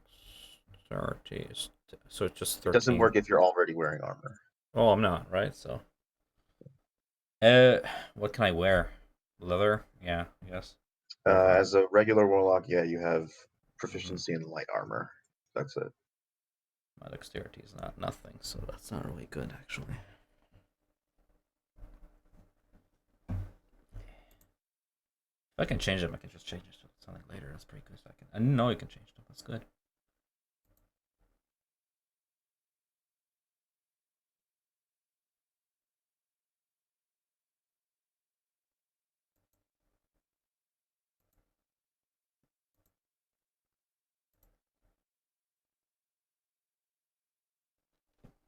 Okay, so that works.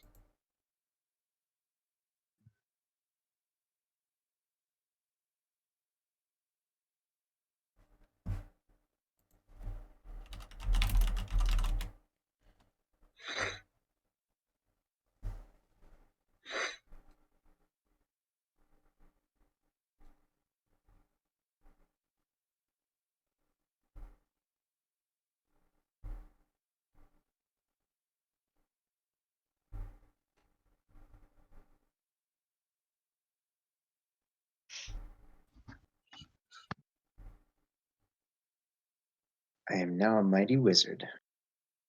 Mm-hmm. Silent, Nice. silent image at will.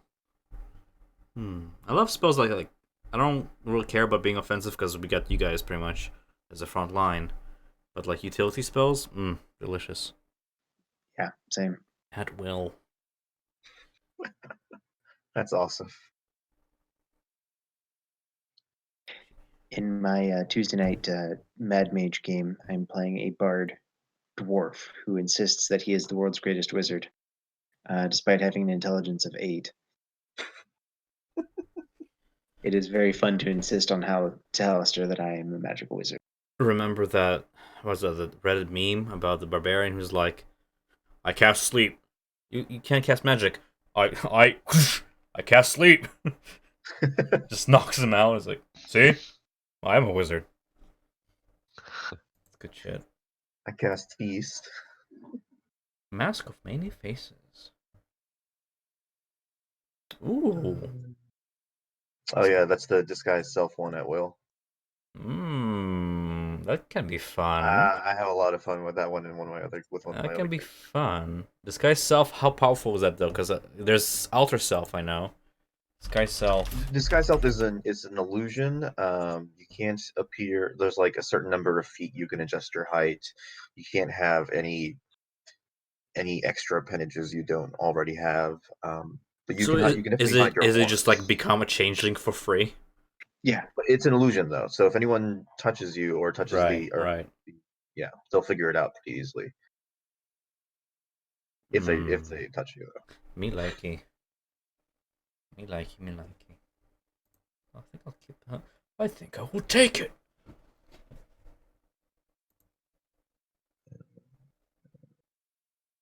Let's see. That. Yep. Yeah, I think I'll go with dueling for now.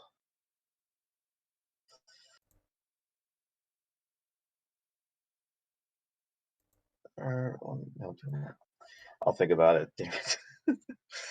Hey, all the loot we picked up, I just put it into party loot in the adventuring journal. So I it's always think we- metagamey, but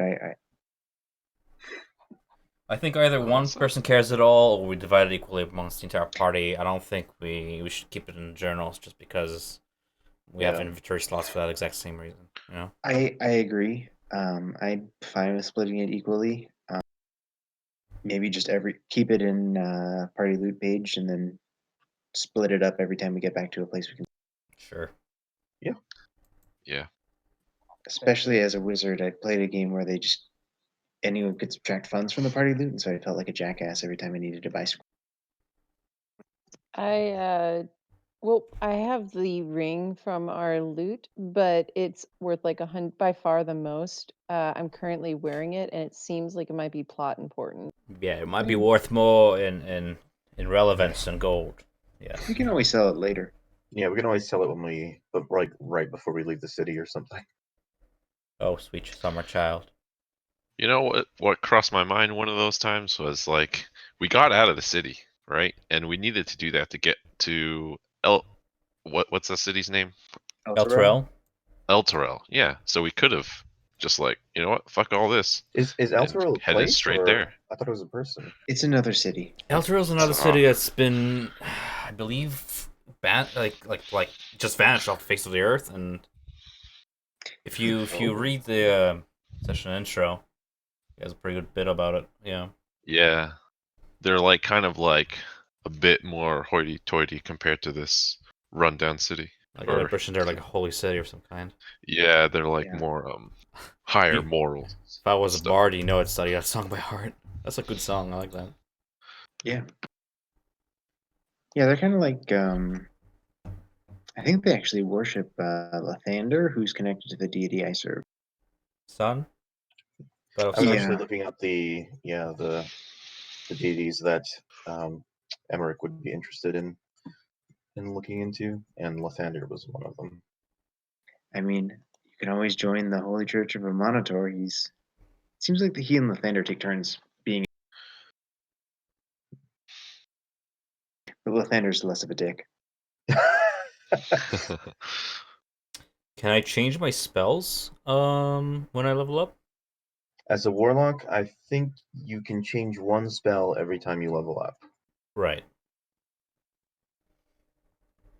Anybody else has any sort of charm person? I don't want to be overstepping somebody's toes. I do not have charm person. I was considering taking silent image, but otherwise I'm doing grease, fog cloud, hideous laughter, and shield, and defensive stuff. Mm-hmm. Yeah, I don't either. What did I take? For now, I have Bless, Cure Wounds, Protection from Evil and Good, and Shield of Faith. Right. Command. You speak one word command to a creature you can see within range. The target must succeed on a wisdom saving throw. Or follow the command.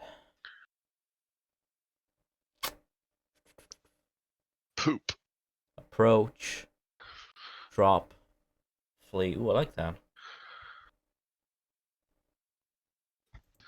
That versus charm person.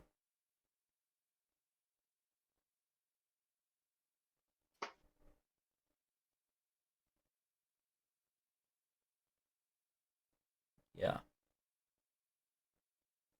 I think I figured out my character, so I'm gonna peace out. Y'all have a good night. See you next week. Thanks. It's really fun. Bye. I'm gonna head out too. Later, guys. See you. All right. Have a good night, everybody. Jeez. Yeah, I'm head out too.